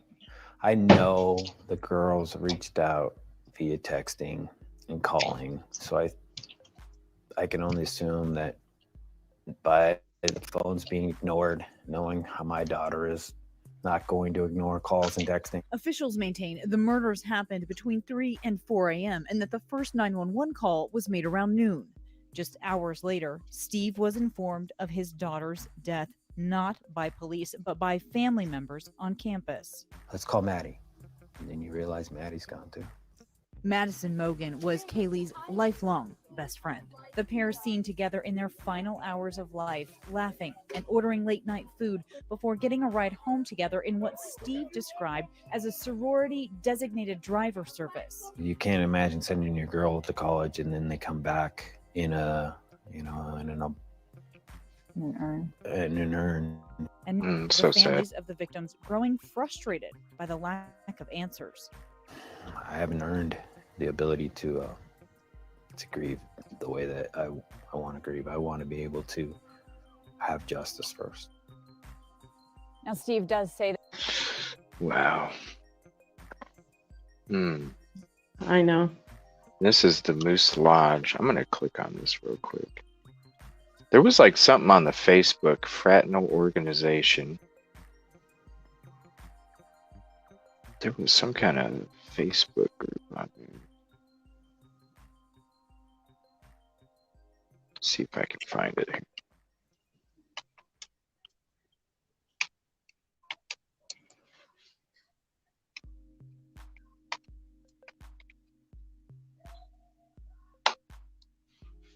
Moose Lodge. Okay, so this is the Facebook page. Local community organization since 1912. Dart leagues.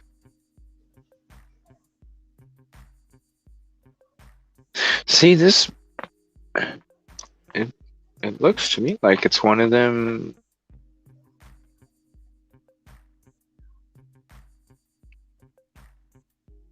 Is it a lounge?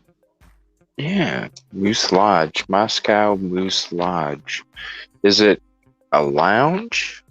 Hold on, let me go to Twitter real quick and check that. Moose Lodge, North Main Street, Moose Lodge, North Main Street, Moose Lodge. Is that a place maybe where they have the parties at? I don't know, cause look at this. If you look at this, it's got like a bar. It reminds me of like that, you know, like we were talking a little bit ago, where it's like a bunch of old people and throwing horseshoes and stuff. Why does it say a frat why? house? Right, yeah. Is that where they have the parties? I don't know. Hold on, let me see. Cornhole. Yeah, see what I mean? Cornhole.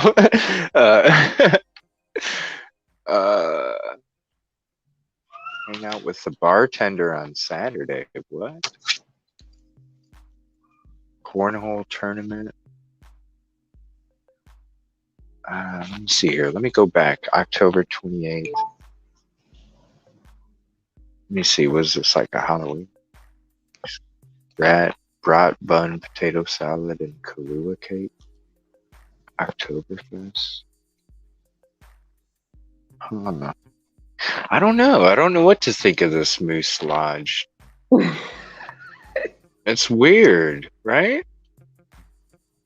Right. Like, And if you look at this. Google Hang Google out with the moose, bartender on Saturday. What? right. Sorry. Look, if you Google Moose International, it says the Moose Fraternity, an international organization of men and women dedicated to caring for young and old, bringing communities and all that. And it says Moose Fraternity, Loyal or Order of Moose. You know, I did have some friends would have, I don't know if it was necessarily like a moose membership, but it was something along those lines where they'd have memberships to those places just because they could get drinks cheaper and stuff. You pay like a monthly fee or something. Mm-hmm. I could definitely see that being like a place where they hang out at, maybe. But he was only 20. You would think you would need an ID at the Moose, right? Right. Maybe not. Yeah, I don't know. We'll have to look more into this Moose Lodge thing and see what that's all about.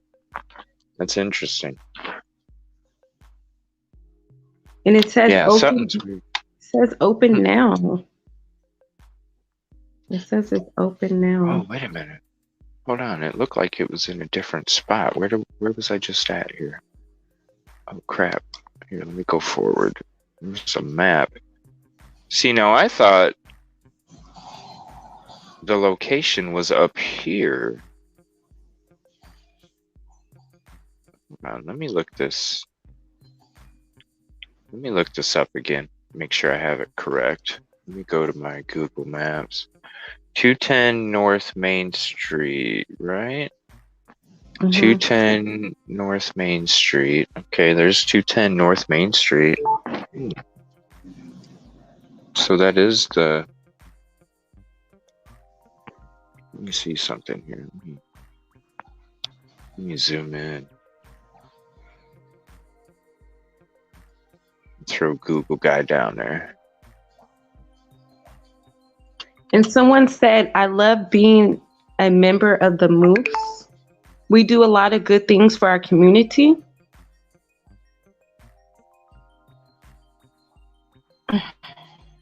That's a little teeny building, too. What is it? Is it maybe it's a place where they have the frat parties? I don't know if you'd have a frat party here. It's a pretty small building. It says a fraternal organization in Moscow. That's what it says. Well, I could see them because I think you have to, with these places, I could be wrong, but I think with these places you actually have to have a membership. So maybe that's why this is a location, because maybe, you know, if what we're saying, you know, because it is speculation, but what we're saying is, you know, if this theory that we're discussing, I could definitely see them going to a place where you need to be a member of, because then other people that aren't a member might not be able to have access. So you can still have a night out, but kind of be protected in a way with a membership. I'm not sure if that's exactly how it works, but I'm thinking you have to have a membership. What I'm looking at right now, they have school trainings and classes there. They have events there.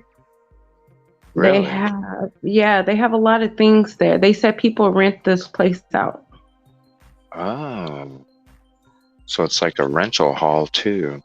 Yeah. I'm trying to see how big this building is. Maybe they rented it out for something. Someone had a frat party there. Because that's what it seems like. And what is that behind it? See, so maybe this is like the entrance and this was an addition, and maybe that's the bar area of the pictures we saw. It just looks like a really tiny building. I'm about to call and ask him, what is this? I am. I need to know.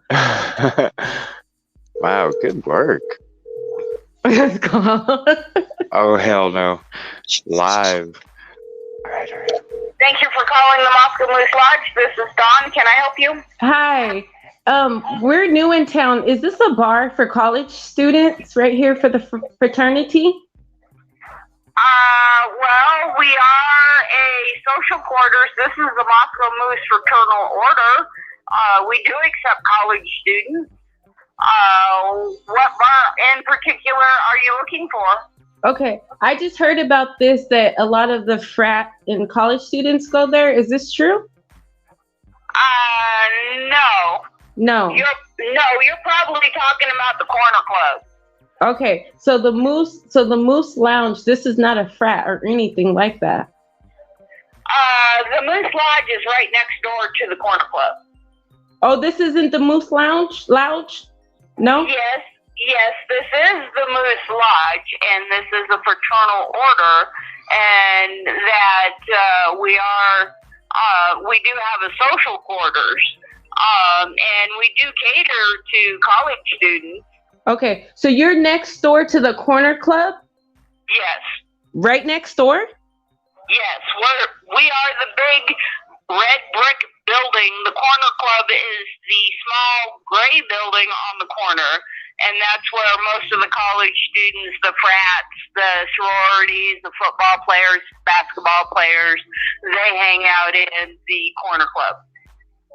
Oh, okay. So you're right next door, basically. Yes. Okay. So are you close to the grub truckers also? No. Okay. Thank you. I'm just new in town. I'm trying to figure out how to get around. Thank you for your help.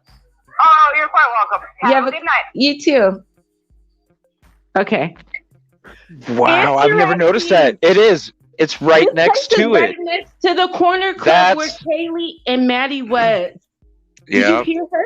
Yeah, that's why the call came from the Moose, is because it's right next door. So they were at the Corner Club too then. Wow. Amazing job. Thank you so much. This is wow. Crazy. Wow. Look at that. No, because when she was saying it's right next to it, I'm kind of looking over at this Google map and I'm like, holy fucking shit. It is. It's right there. This is weird. Why Wow. would they be over by the Corner Club? Well, Ethan that's where a and- lot of them go, but Well, we I don't don't even know. we don't even know if that's Who them. says- I don't even know if it's them. I Right. don't know Yeah, that way. it could be another couple. Yeah, Yeah, it definitely could be another couple. couple for sure. It's just so crazy. It was the night of everything that was going on, and it was at 9:09 p.m. and it was right next to the Corner Club where Kaylee and Maddie was. This is just weird, and I'm just gonna say it's weird. Yeah, good job. Right there. Well, CJ, you have a good night. Well, yeah, thank you. And I appreciate you, being a new sub and a new watcher and listener and everything.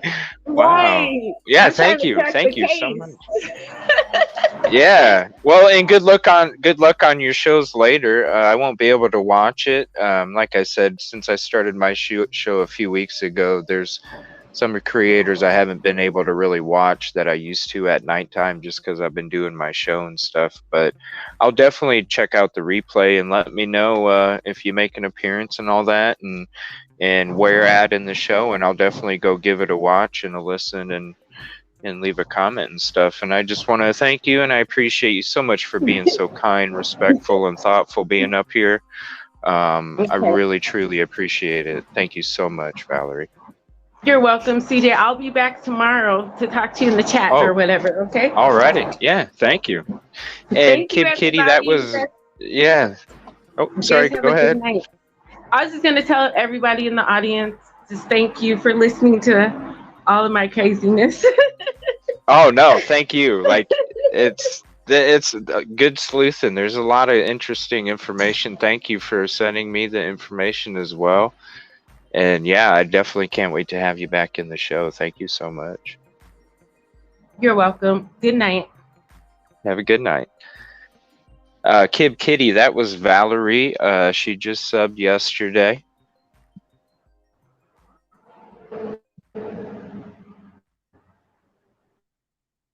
And she's a new member of the show. So, wow, thank you so much.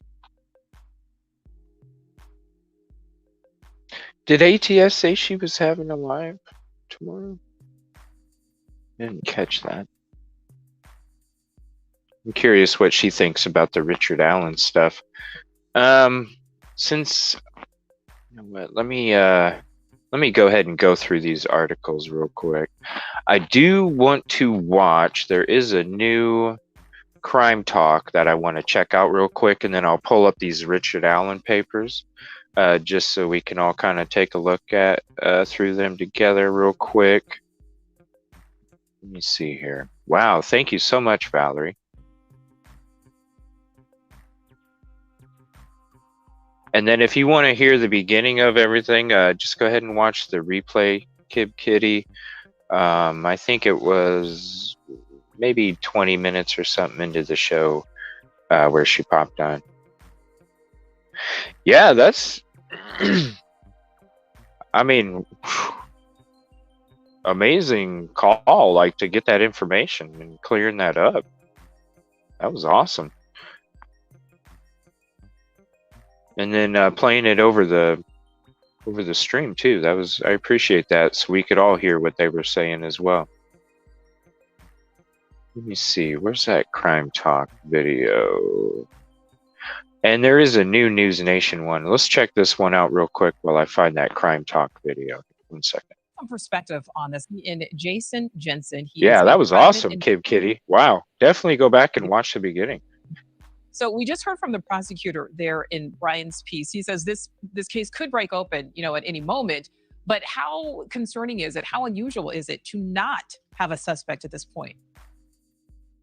Right, Nicole. It's quite interesting to hear what was said there, because what we know now is because there was no eyewitness and there was no, you know, incident that led right before this murder.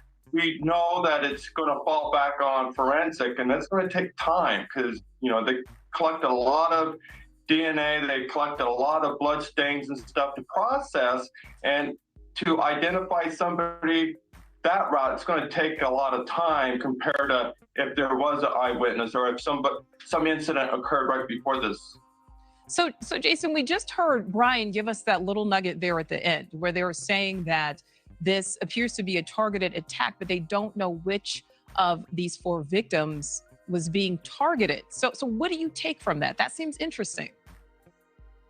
That is, in fact, I kind of had a different take prior to this little interview, because if the house itself was a target and all of its occupants, why was it that 2 roommates were you know, survivors and they weren't even part of this murder? But what we do know is after the 4 was murdered, the killer fled from the scene. So it looks like an individual was a target, and I would think that it was the last victim that was murdered was that intended target. All right, so Jason, based on everything that you know, what is going to give investigators the best chance at solving this at this point? Is it going to be DNA? Is it going to be those tips from the public? Is it maybe going to be all of those things? It might be a combination of those, Nicole, because they're going to be processing the DNA and anything that they collected forensically, while at the same time, the public needs to watch for that guy that's behaving suspiciously, or that, or without a legitimate reason, fled the town, moved away, you know, is ditching guns or something like that. You wonder why you're, you know, change your lifestyle. Where are you going? Why are you doing? So they want to watch for that, while at the same time wait patiently for the police to process the rest of the evidence that they've collected, so that we can, you know, reach some kind of closure here. Absolutely. Those 4 families are certainly needing some justice here. Okay, private investigator Jason.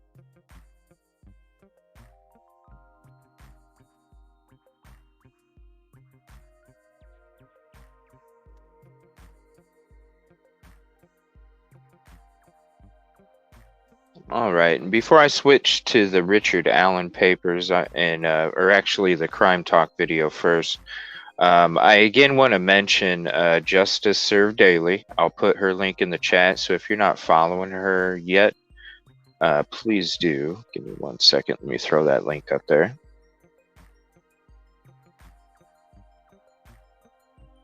No, thank you, Valerie. Appreciate it. There's Justice Serve Daily. She has a new video on... Uh-oh.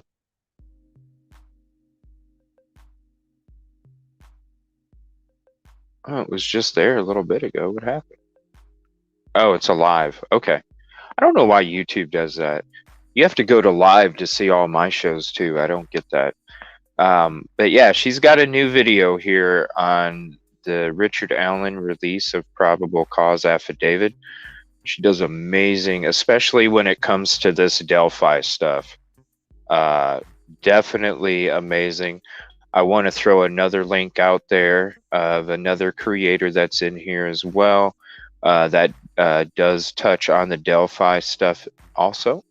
That's Silky Southern Tea. I'll go ahead and throw her link in the chat.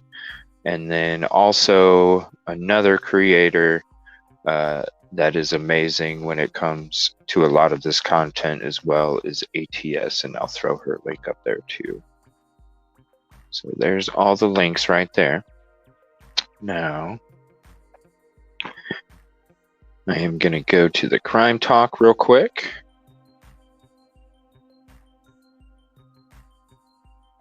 Let's see, where did that go? Sorry, I thought I had it ready.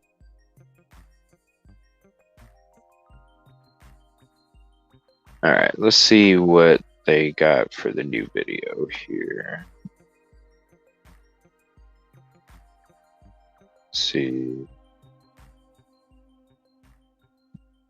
I thought, oh, it must still be going on. Unless it's under the live. Yeah, here it is. Right here. Oh my gosh, 57 minutes?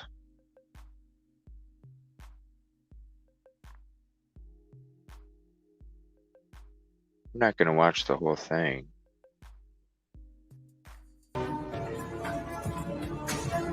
We'll just check out a couple minutes. We'll maybe we'll get into this one tomorrow night a little more in depth.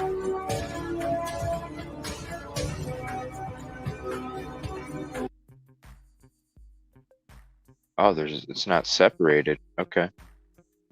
It is Scott Reich, and this is Crime Talk. Thanks for joining us. This is... 1 second. I got to put the link up in chat here. All right, there we go. In the Moscow, Idaho, University of Idaho killings that, well, the police got nothing up there. Oh, and he's sick too. Took, what, 5 years? We're all sick. For the police in Indiana to arrest somebody for the Delphi murders. Well, after much ado, and I would say much ado about nothing, the affidavit was released. And as a practicing criminal defense attorney, if I had this client, if I had Mr. Richard Allen as my client, I would be saying the same thing that his defense attorney said after their first appearance, which was, that's pretty weak. And we'll talk about why it's weak. And there's one thing. We now know how the young ladies died. And we now know what the evidence is that led them back to Mr. Allen. And when the police say that there's a match to the weapon used, color me skeptical on that, okay? Because most firearms experts will say, yeah, we can't do an exact. Yes, Half Pint. What a theory. What'd you do? Change your picture and your name? What a theory. What information. Totally respectful on panel. Nothing but appreciation from me. Thank you, Valerie. Match we can do the most, and basically we can narrow it down to a particular firearm. But in the days of today's of mass, what's the word I'm looking for? Mass production of firearms, they have a lot of the almost exact same characteristics. They're not like we're building it in the backyard or anything. It's all mass produced. So shall we get to it? Now, first, let's start with the court's order. And I have it here in my hot little hands. And the court, to its credit, He's so funny. released the affidavit with His little sarcastic redactions. shit. Basically, what was redacted He's awesome. were the witnesses that were interviewed. All That right. were basically This is what I near got. The bridge at the time of the alleged incident, and not. And this person wants to rename nameless, but I want to send them out a thank you for giving me these documents and sending them to me. I really appreciate your help. Thank you so much. Not much else was redacted at all, if anything. But we'll read through it because, hey, what's the best way to know exactly what's going on? Read the source document yourself, right? We try to do a good job. We try to bring it to you, summarize it, but there's some things that are just worth noting. So the court said, having reviewed this matter, taken under advisement on November 22nd, and having considered the evidence submitted and the arguments of counsel, now denies the state's verified request to prohibit public access to a court record. The court finds that the state has failed to prove by clear and convincing evidence that the affidavit of probable cause and the charging information should be excluded from the public access. That's a big deal, ladies and gentlemen. Clear and convincing evidence. You've got a scale of evidence. You've got probable cause, more likely than not. Proof beyond a reasonable doubt, the highest form of proof known in the law. Then you have clear and convincing evidence right here, okay? And the way to remember clear and convincing evidence is, probable cause is enough to get you into court. Proof beyond a reasonable doubt, the highest form of proof known in law, is the standard by which the jury must be satisfied to each and every element of a case before they can find somebody guilty as to each and every element of the offense charged. Clear and convincing evidence, that's the standard where, let's say if you're a bad parent, someone comes, the state comes to you and say, hey, you're a bad parent, we're going to take your kid away. They usually have to show by clear and convincing evidence.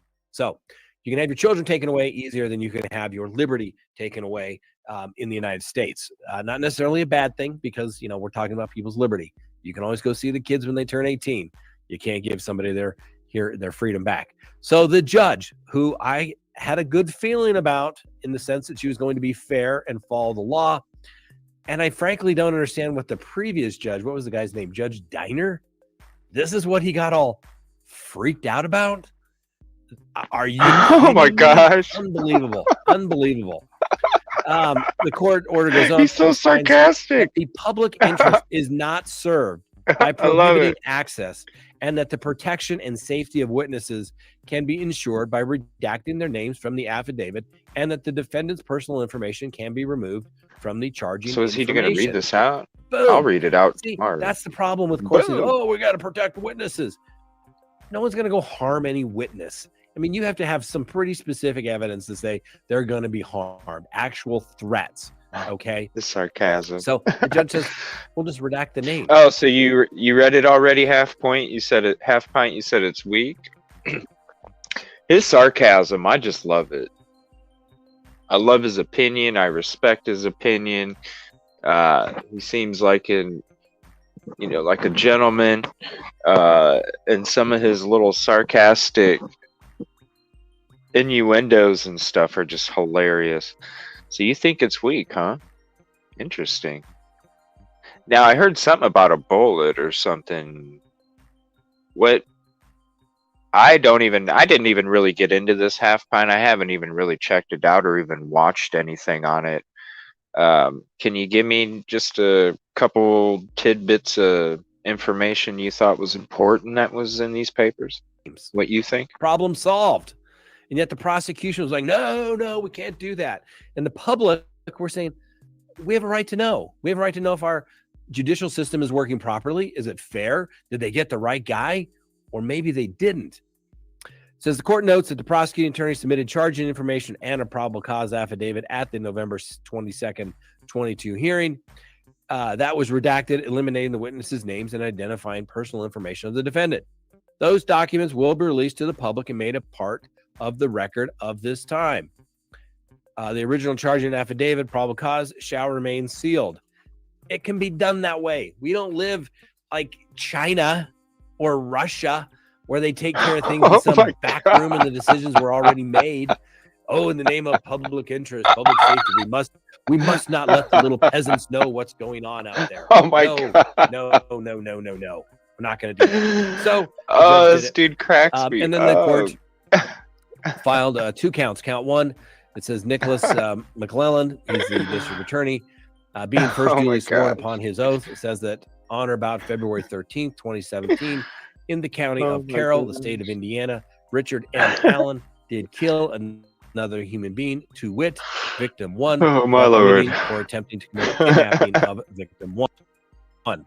All of which is contrary to the form of the statute in such cases made and provided, to wit, Indiana Code, Section 3542-1-1, subparagraph 2, and against the peace and dignity of the state of Indiana. Count 2.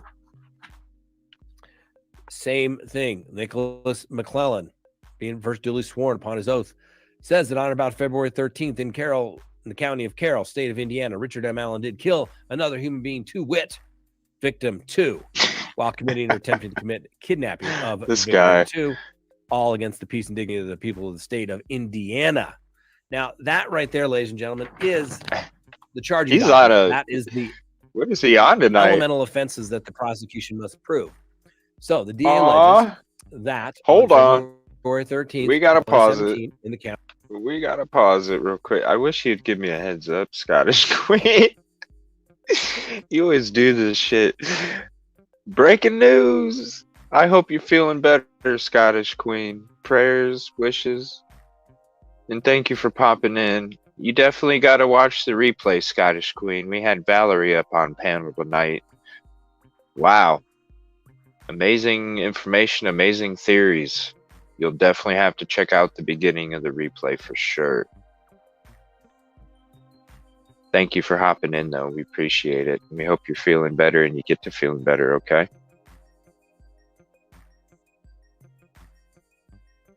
$3.16. She's dedicated. Yeah, we hope you get to feeling better. Get some rest, please. Get better. County of Carroll. And they'll ask at the trial, was that then and is it now in the county of Carroll, state of Indiana? Well, yes, it was. Then they have to prove that it was Richard Allen, not someone to look like him, not someone who just happened to be in the same area, but it was actually him. And that they did it unlawfully without legal permission or justification, kill another human being, obviously the victims in this case. And they have to show, obviously, that it was committed unlawfully, and also that there was committing to attempt to kidnap the children as well, which is usually an aggravating factor. So let's get to the probable cause affidavit. Now, like I said, I'm a firm believer. People have a right to know. And, for those that listen on the podcast, which you can find at any of your favorite podcasting apps, we're going to go ahead and read it to you here as well. So let's get to it. State of Indiana, County of Carroll, State of Indiana versus Richard Allen, the case number here, and Delphi, Indiana. It says, I, the undersigned affiant, submit the following information pursuant to Indiana Code Section 35-33-7-2 as a sworn affidavit, setting forth the facts and circumstances known to law enforcement of Carroll County as the basis for probable cause to arrest without a warrant or to establish probable cause for the issuance of an arrest warrant of the defendant.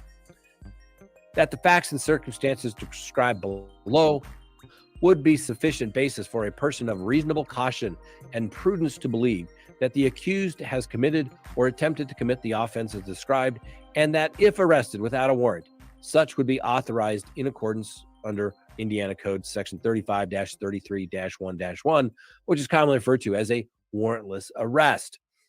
Then they come and say, hey, Judge, here's the affidavit. Keep this person in custody, and we go on.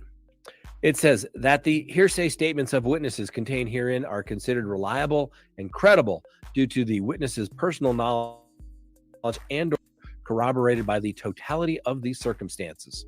Then it begins that on February 14th, 2017, victim 1 and victim 2 were found deceased in the woods approximately 0.2 miles northeast of the Monon High Bridge in Carroll County. Their bodies were located on the north side of the Deer Creek. At the time of the Monon High Bridge Trail was approximately 1 mile gravel trail terminating at the Monon High Bridge. The Monon High Bridge is an abandoned railroad trestle, approximately 0.25 miles long, spanning the Deer Creek and Deer Creek Valley on the southeast end of. Okay, it sounds like he's pretty much just going to read through it, which we can do that. And if you wanted to watch the whole report before we go through the papers tomorrow, go ahead and click that link and you'll be able to watch his whole program. One thing I want to do before I switch, I wanted to watch, he's got a new video on the University of Idaho as well. So I'm going to switch to that, but I do want to share this real quick. This is, and then I'm going to go ahead and like this too. ATS News is the link that I was throwing up there a little bit ago. One of the creators, she supports me like crazy, and I totally appreciate it. I'm going to throw her link up again in the chat in case you're not following or subbing. And there's that. And definitely can't wait for this live stream tomorrow. She really does a good job going through all that. So we'll go through the affidavit tomorrow, and I'll go ahead and read through it. It just sounds like he's going to be reading through it pretty much. So let me go to, here's the channel again, Crime Talk, and I'll throw up that link again real quick. And then I want to see what he says about the University of Idaho thing he just came out with. Our dumb criminal of the day. Let's talk about it. Idaho student investigation. What you need to know. All right. The stabbing murders of 4 friends from the University of Idaho while they slept has obviously sent shockwaves throughout not only that small college town in Idaho, but the rest of the country. Now, after partying at separate locations, all of the under 22 victims were killed at their off-campus home in the dead of night in a motiveless slaying. Now, local police and the FBI have examined thousands of pieces of evidence and hundreds of tips, but 2 weeks after the deaths, haven't announced a suspect or located the murder weapon. And with a killer on the loose, many students have declined to return to the university for the final week of the semester. And the father of one of the victims says that he's, a little frustrated by the police's response in this particular case. So what do we know so far that we can actually say that we know? Not speculation, all right? So Kaylee Goncalves, she graduated from Lake City High School in Coeur d'Alene, Idaho in 2019 and attended the University of Idaho. She has been to high school with another victim, Madison Mogan, who was her best friend. Now, Goncalves shared a photo with her roommate hours before her murder, writing, "One lucky girl to be surrounded by these people." Now, Goncalves was studying in the College of Letters of Arts and Sciences and was majoring in general studies. Then we have Madison Mogan. She was 21. She apparently worked multiple jobs, did extremely well in school, and somehow always was able to find time to prioritize her friends and family. Now, Mogan had been dating Jake Schreiger, whose world has been turned upside down by her death. And Mogan was majoring in marketing and was a member of the Pi Beta Phi sorority. Then we have Zaina Kernodle. She was 20 years old. Now, according to the university, Kernodle was a junior studying marketing and a member of the sorority Pi Beta Phi. Now, Zaina had also been dating Ethan Chapman, who was also murdered at the same time she was. Now, Ethan Chapin was 20. Now, he was a freshman majoring in recreational sports and tourism management and was one of a set of triplets, all of whom attended the University of Idaho. He was a member of the Sigma Chi fraternity, and before the murders, the friends spent their Saturday night partying like many college students do. Now, Chapin and Kernodle went to a gathering at his fraternity and were home around 1:45 a.m. Goncalves and Mogan went to a local bar called the Corner Club. They left there about 1:30 a.m. They stopped at a late night food truck where they chatted with others online while waiting for their food. At approximately 1:30 a.m., the pair were caught on camera purchasing a portion of the carbonara pasta from Grub Wandering Kitchen, a food truck that offers late night eats on the weekends. Parked up close to the Moscow branch of the State Farm Insurance Company and outdoor store Hyper Spud Sports, Madison and Kaylee were last glimpsed walking away towards what police have called a private party driver for their final ride home. Now, the rideshare driver, who has been eliminated as a suspect, drove the two students home, and they arrived just before 2 a.m. Now, the route that they drove takes them less than 5 minutes to complete and cuts through the University of Idaho campus and actually passes the Sigma Chi house on the right where Zane and Ethan spent their last night before taking a left. And I just want to say thank you again to Valerie. I really appreciate your contribution and your respectfulness. Thank you so much. Left up King Road towards their home. The drive also goes past the Moscow Police Department headquarters, which can be seen on the left just as the route turns right onto the campus. Now, according to the police, the pair arrived home at about 1:45 at the same time Ethan and Zaina, and 45 minutes after their other roommates, Dylan Mortensen and Bethany Funk, who survived the attack. Now, less than 2 hours later, Madison, Kaylee, Zaina, and Ethan were dead. Now, the autopsy results showed that all four died from stab wounds to the chest, with police saying that the murder weapon was largely a large military-style knife, which has not been found. What we do know is that once home, Goncalves called her on-again, off-again boyfriend, Jack Ducour, 7 times between 2:26 and 2:52 a.m., but he didn't answer because he was asleep. Now, police have ruled out Ducour as a suspect. Now, the 4 murdered students were found on the 2nd and 3rd floor of their home, but the 2 roommates living on the ground floor, Bethany Funk and Dylan Mortensen, were spared. It's unclear why the 2 roommates were not harmed and if they slept through the attacks. Funk and Mortensen had been out that night and arrived home just after 1 a.m., the morning of the murder. Now, the first Dylan and Bethany knew of their roommate's fate came after about 11 a.m. when they woke up and went upstairs to find them dead.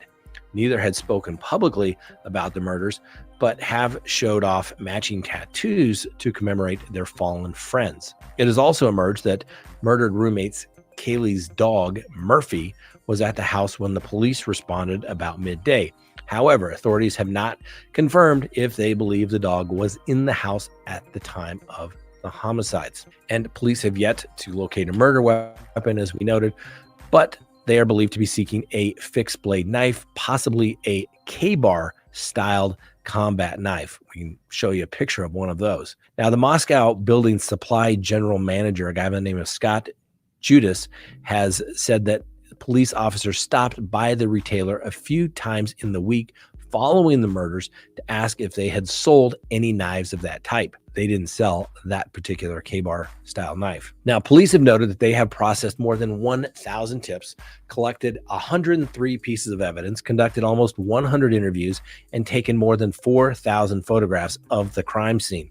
Now, police maintain that the murders were a targeted attack, but admitted they are still no closer to identifying the murderer today than they were the morning of the murders. Police, like I said, have admitted there's no suspects and they have not recovered a weapon. Police say that they are not releasing a profile that they're developing Makes you of the wonder. suspect because it could lead to more fear and suspicion in the college town, which is already on edge following the homicides, with some students not returning to finish classes in person. It's been suggested that the killer likely entered the 2,300 square foot home between 3 and 6 a.m. Look at that. when it's already pitch black and they got to use those headlamps to walk their dogs at night because it gets so dark. But if it was two people, how'd they get away? Is that where the tire tracks came in? I don't know. That's what has me wondering about the two-person theory is how did they get away? And I don't know. You got the windows up here, so if maybe they just walked. I don't know. It's gonna take some thinking. How'd they get away with it? How did they leave? How did nobody notice? If it was two people. a.m. through a sliding door and made their way through 3 bedrooms, carrying out their knife killings. Something that's very up close and personal when it comes with a knife. Now, Goncalves and Mogan were killed on the 3rd floor, while Chapin and Kernodle were killed in a bed they shared on the 2nd floor. None of the victims showed any signs of any sort of sexual assault, and that's according to the police reports. And as we've noted, no motive yet is identified for why the murders took place.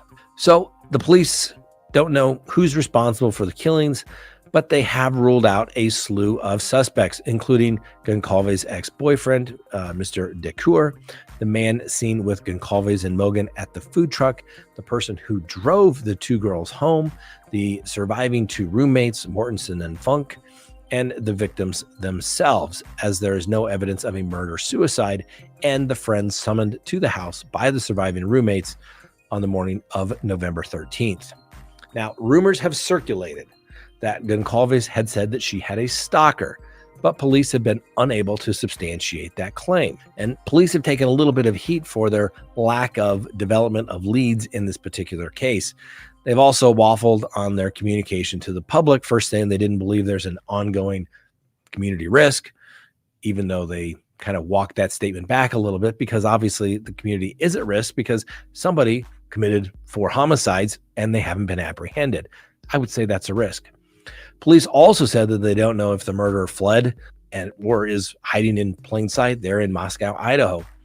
Now, police say that they have now mostly finished investigating the crime scene and that they have plans to release the scene back to the owner of the property, but noted that it won't be released until the police are positive that there is nothing left to retrieve from the crime scene.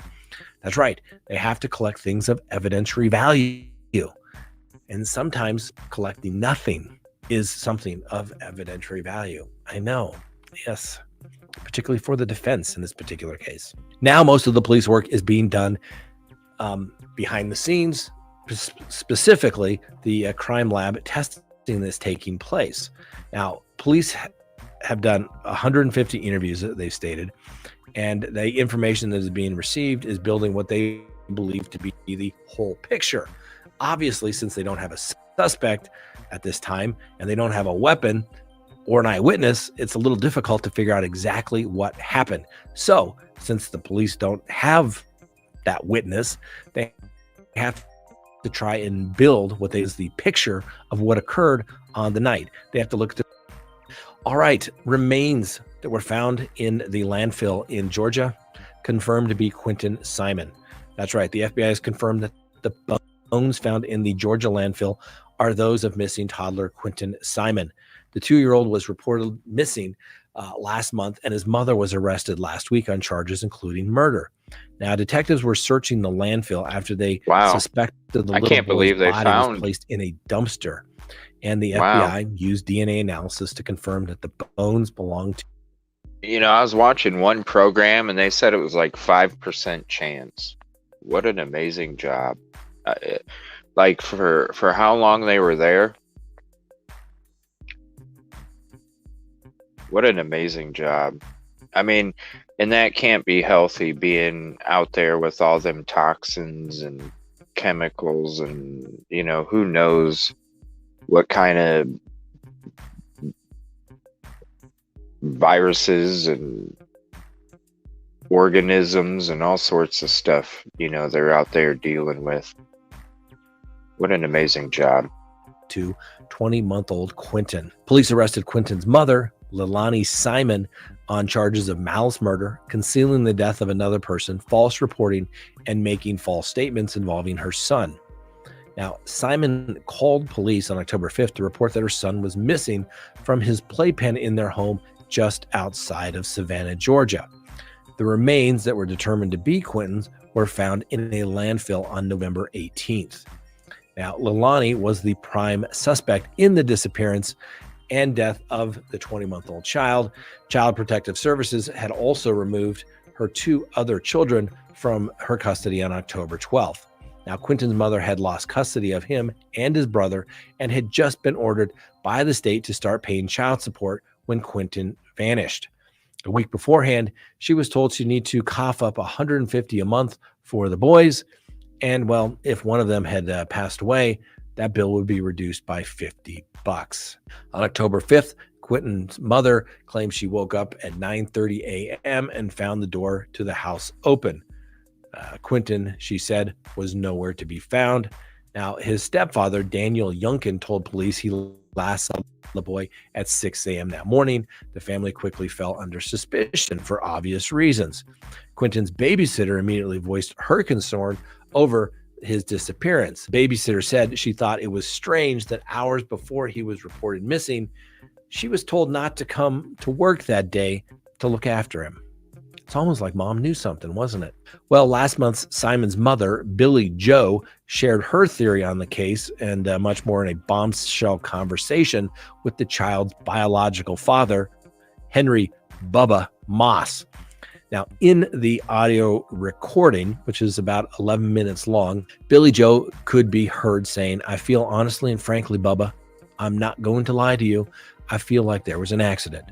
I feel like something happened while Quentin was in the bathtub and maybe he drowned and they were both high. That's my theory. Hell, they should have just called the police if something like that happened," Bubba replied. "If you're high as hell, you do stupid stuff," said Billie Jo. Now, Billie Jo was away when the 20-month-old grandson vanished from their home in Savannah on October 5th. At one stage of the investigation, Simon tried to pin Quentin's disappearance on the biological father, claiming her ex-lover snatched the toddler from her home in the darkness of the night. Obviously, it prompted police to track down and confront Quentin's long-absent father shortly after he was reported missing. He was cleared. That's right. Mom tried to pin the disappearance on dad. We'll give her the presumption of innocence like we do everybody on this show who has not been convicted or pled guilty in a court of law. All right, and finally, our dumb criminal of the day.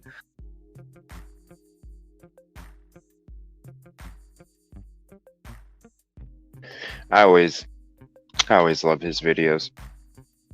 All right, I'm gonna hit the subscription here real quick and see if there's any other videos we want to go over.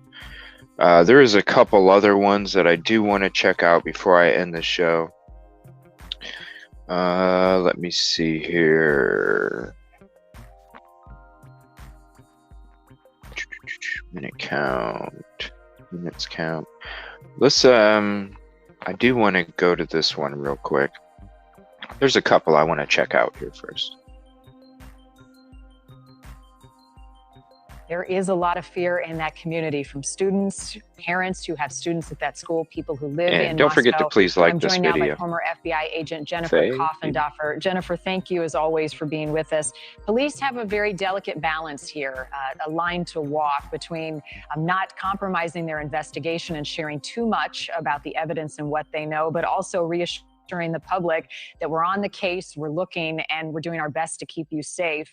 I'm curious, as we await this vigil on Wednesday, which will be happening statewide, but there will be a vigil on the campus of the University of Iowa. Would a killer stay close by? Would a killer show up to an event like that? And how do police and investigators prepare for that possibility?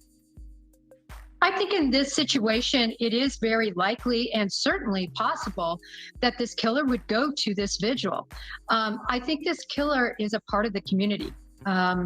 They could be on break and staying their distance, but I believe they're part of this community and they're going to stay keeping a close ear as to what the rumors are and what people believe and police believe might be involved in this case.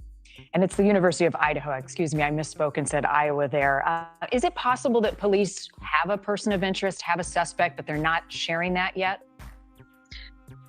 That's interesting because a lot of people that talk about this, they accidentally say Iowa sometimes. It's pretty interesting. I don't believe so in this case, and I base that on the Idaho State Police interview. He specifically states they do not have a suspect, and judging by the activity we see, the geofencing, the continued lack of a suspect being named, I believe that to be very true. Police have used the term targeted. Jennifer, explain what that can mean when they put a word like that out there. When they say targeted, they do not believe this is random. They believe that there was at least one of the people. She's got amazing hair. I just want to say that. Wow. Was killed. That specific focus was on that person being murdered.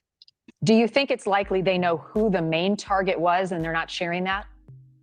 I think it's very likely, Marnie. I think they would be judging that by the level of violence against that individual that would be more extreme. Plus they have two locations that they're focused on. And so when they use the word targeted, it sounds is it like more they have an likely idea that the killer knew the victim, or that this was random, but they targeted them? It was a stranger, but still targeted them, if that makes sense. Yes, no, Marnie, I really believe this is someone in and around their circle. This is someone that has been hurt. This is somebody that has not been accepted for whatever reason and has been shunned or has the perception of being shunned and struck with extreme violence to get back for the hurt that he is feeling. Do you believe that the 911 calls from the morning after the murders took place will be released, and why authorities are keeping that so close to the vest? I don't think those will be released. And the reason is this. We know they have said that a phone was used that belonged to the roommates, but they have said or indicated that it wasn't the roommate that called. And so they don't want to release these individuals, their names, what was said, because of the specific information regarding this crime that is probably going to be part of that call. I've seen some of the chatter online. Where do investigators focus their efforts in trying to catch this killer? There were defensive wounds on the bodies of the victims in the stabbing attack. Would they be checking with hospitals for anyone who came in to get wound taken care of? The knife that still hasn't been recovered, trying to understand where that could have come from, if it was in fact a K-bar or a military style knife. Where do they start to put together the pieces of that puzzle to put together a profile of this killer? Well, I think the biggest piece and what's going to answer who possibly committed this was the video. Well, you missed you definitely got to watch the beginning of this show, because Valerie came up on panel and crazy theory, crazy information, crazy digging. Seriously, it was pretty amazing. The video and photos that were taken in and around this area and possibly in that home, I think are going to help lead to a suspect. They are also, that knife is very important, and that's why they're just looking at every avenue, checking with everything from pawn shops to recent sales to groups that would use a knife, such as ROTC. They need to unturn every single or open every door possible as to where this knife could have been acquired. I believe, though, this killer, it was this killer's knife, and it was close and personal. He understood the knife and he understood how to use it. Well, investigators are working tirelessly to catch this person, to prevent whoever did this from doing it again. It is incredibly tragic, and the world is watching. Former FBI agent Jennifer Coffendorfer, as always, we appreciate your perspective. Thank you. Yeah, what a video. Let's see here. Details home blueprint. Let me see here. We'll get into the Delphi stuff more tomorrow. Breaking news that she was arrested. And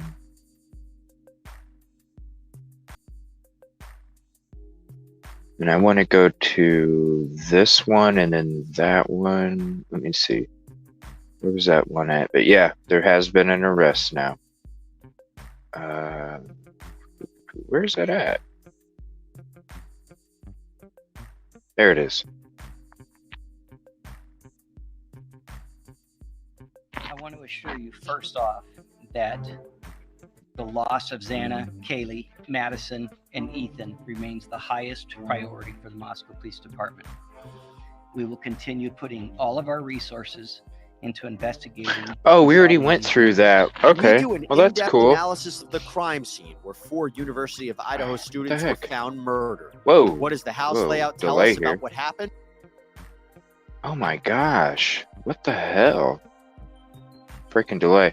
Yeah, we went through that blueprint video. That's pretty cool. A YouTuber ended up on Law and Crime Network. That's cool. Let's see here. What was that other one? Yeah, I wanted to take a look at this video right here. Something about the key clues. Yeah, my pleasure. I want to bring in Chris Wecker, who's the former assistant director of the FBI Criminal Investigations Unit. Chris, I thought of you when I learned this notion. I tried searching this hour special that Ashley Banfield had on News Nation last night, and I couldn't find a link for it. So if anybody in chat or on replay is able to get that hour special, that's actually from News Nation, not another creator. If you're able to get me that, if you can send it to my email, please. Really appreciate it. I tried searching everywhere. That's why I had to bump it back a little bit, because I just couldn't find it. Of what Dave just called fantasy knives. There's a difference between somebody who uses a blade like this, which you actually could use, hunting or fishing, or those fantasy knives that are real showy. And it made me think that would be a real boon to an investigator if a showy knife was used, because then you could go down the popcorn trail of social media and who might be showing off their fancy, scary knife, and who might also have links to the victims. Yeah, the other thing is gun shows. I mean, there's a lot of places you can get this, what was just referenced as the K-bar knife. I think I agree with him. I think the other type knife that described as the Rambo knife is a little bit harder to get your hands on. It's got a serrated edge because you use that to saw. It's a survivalist kind of knife. So, there are a lot of leads here. This is one of a bunch of different types of leads they can follow up on. And I'm sure they've got a team working on this type of lead, especially the murder weapon.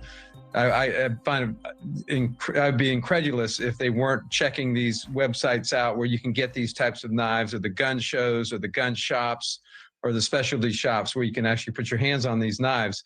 That K-bar knife is a killing knife. Mm-hmm. If it weren't the K-bar knife, but it was more the Rambo knife with the serrated edge, that the investigators would know right away after the coroner had a look and the ME had a look. They would know the wound pattern and they would know what kind of knife they're looking for, right?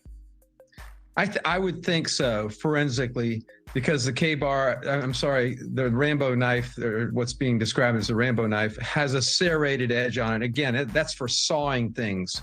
And I would think that the fine part of the blade is in contrast to the serrated part of the blade, and you could identify that type of wound from a forensic standpoint. Thank you for watching. Go to newsnationnow.com to find News Nation on your television provider. All right, and then let's see. We'll do. Let me see here. 1 second.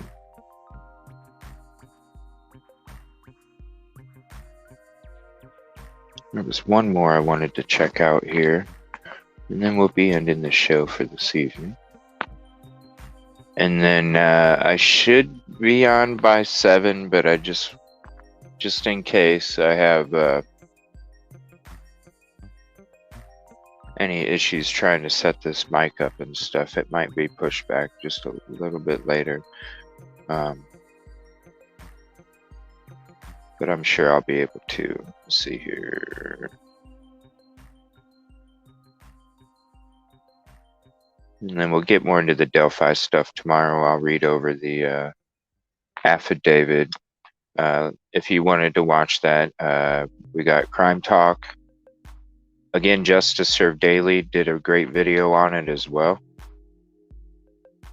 I thought there was one more.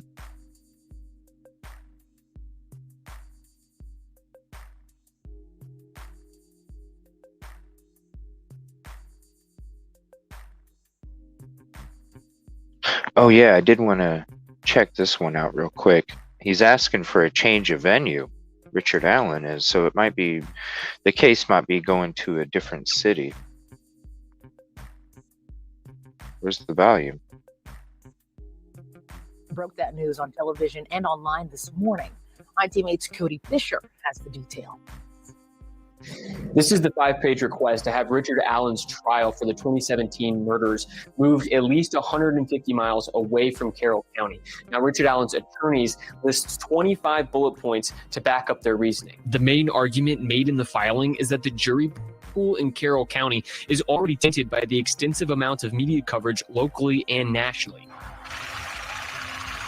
Allen's attorney uses statistics from Google searches that show 50% of people in Carroll County have Googled Richard Allen's name since his arrest in October, compared to just 3.8% in Fort Wayne, Indiana. Brian Buckmeyer is a criminal defense attorney and one of the hosts of Law and Crime Daily here on Wish TV.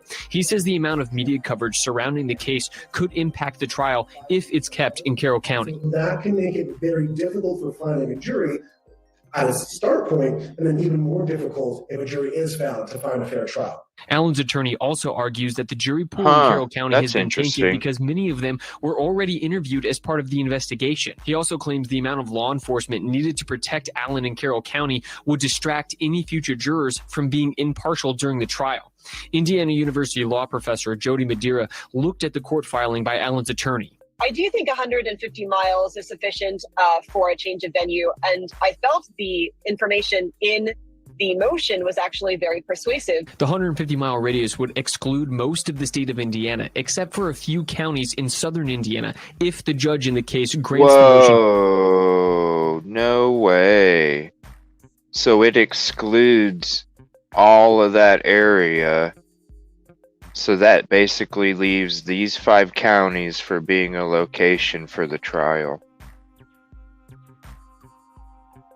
That's crazy. That's basically almost the whole frickin' state.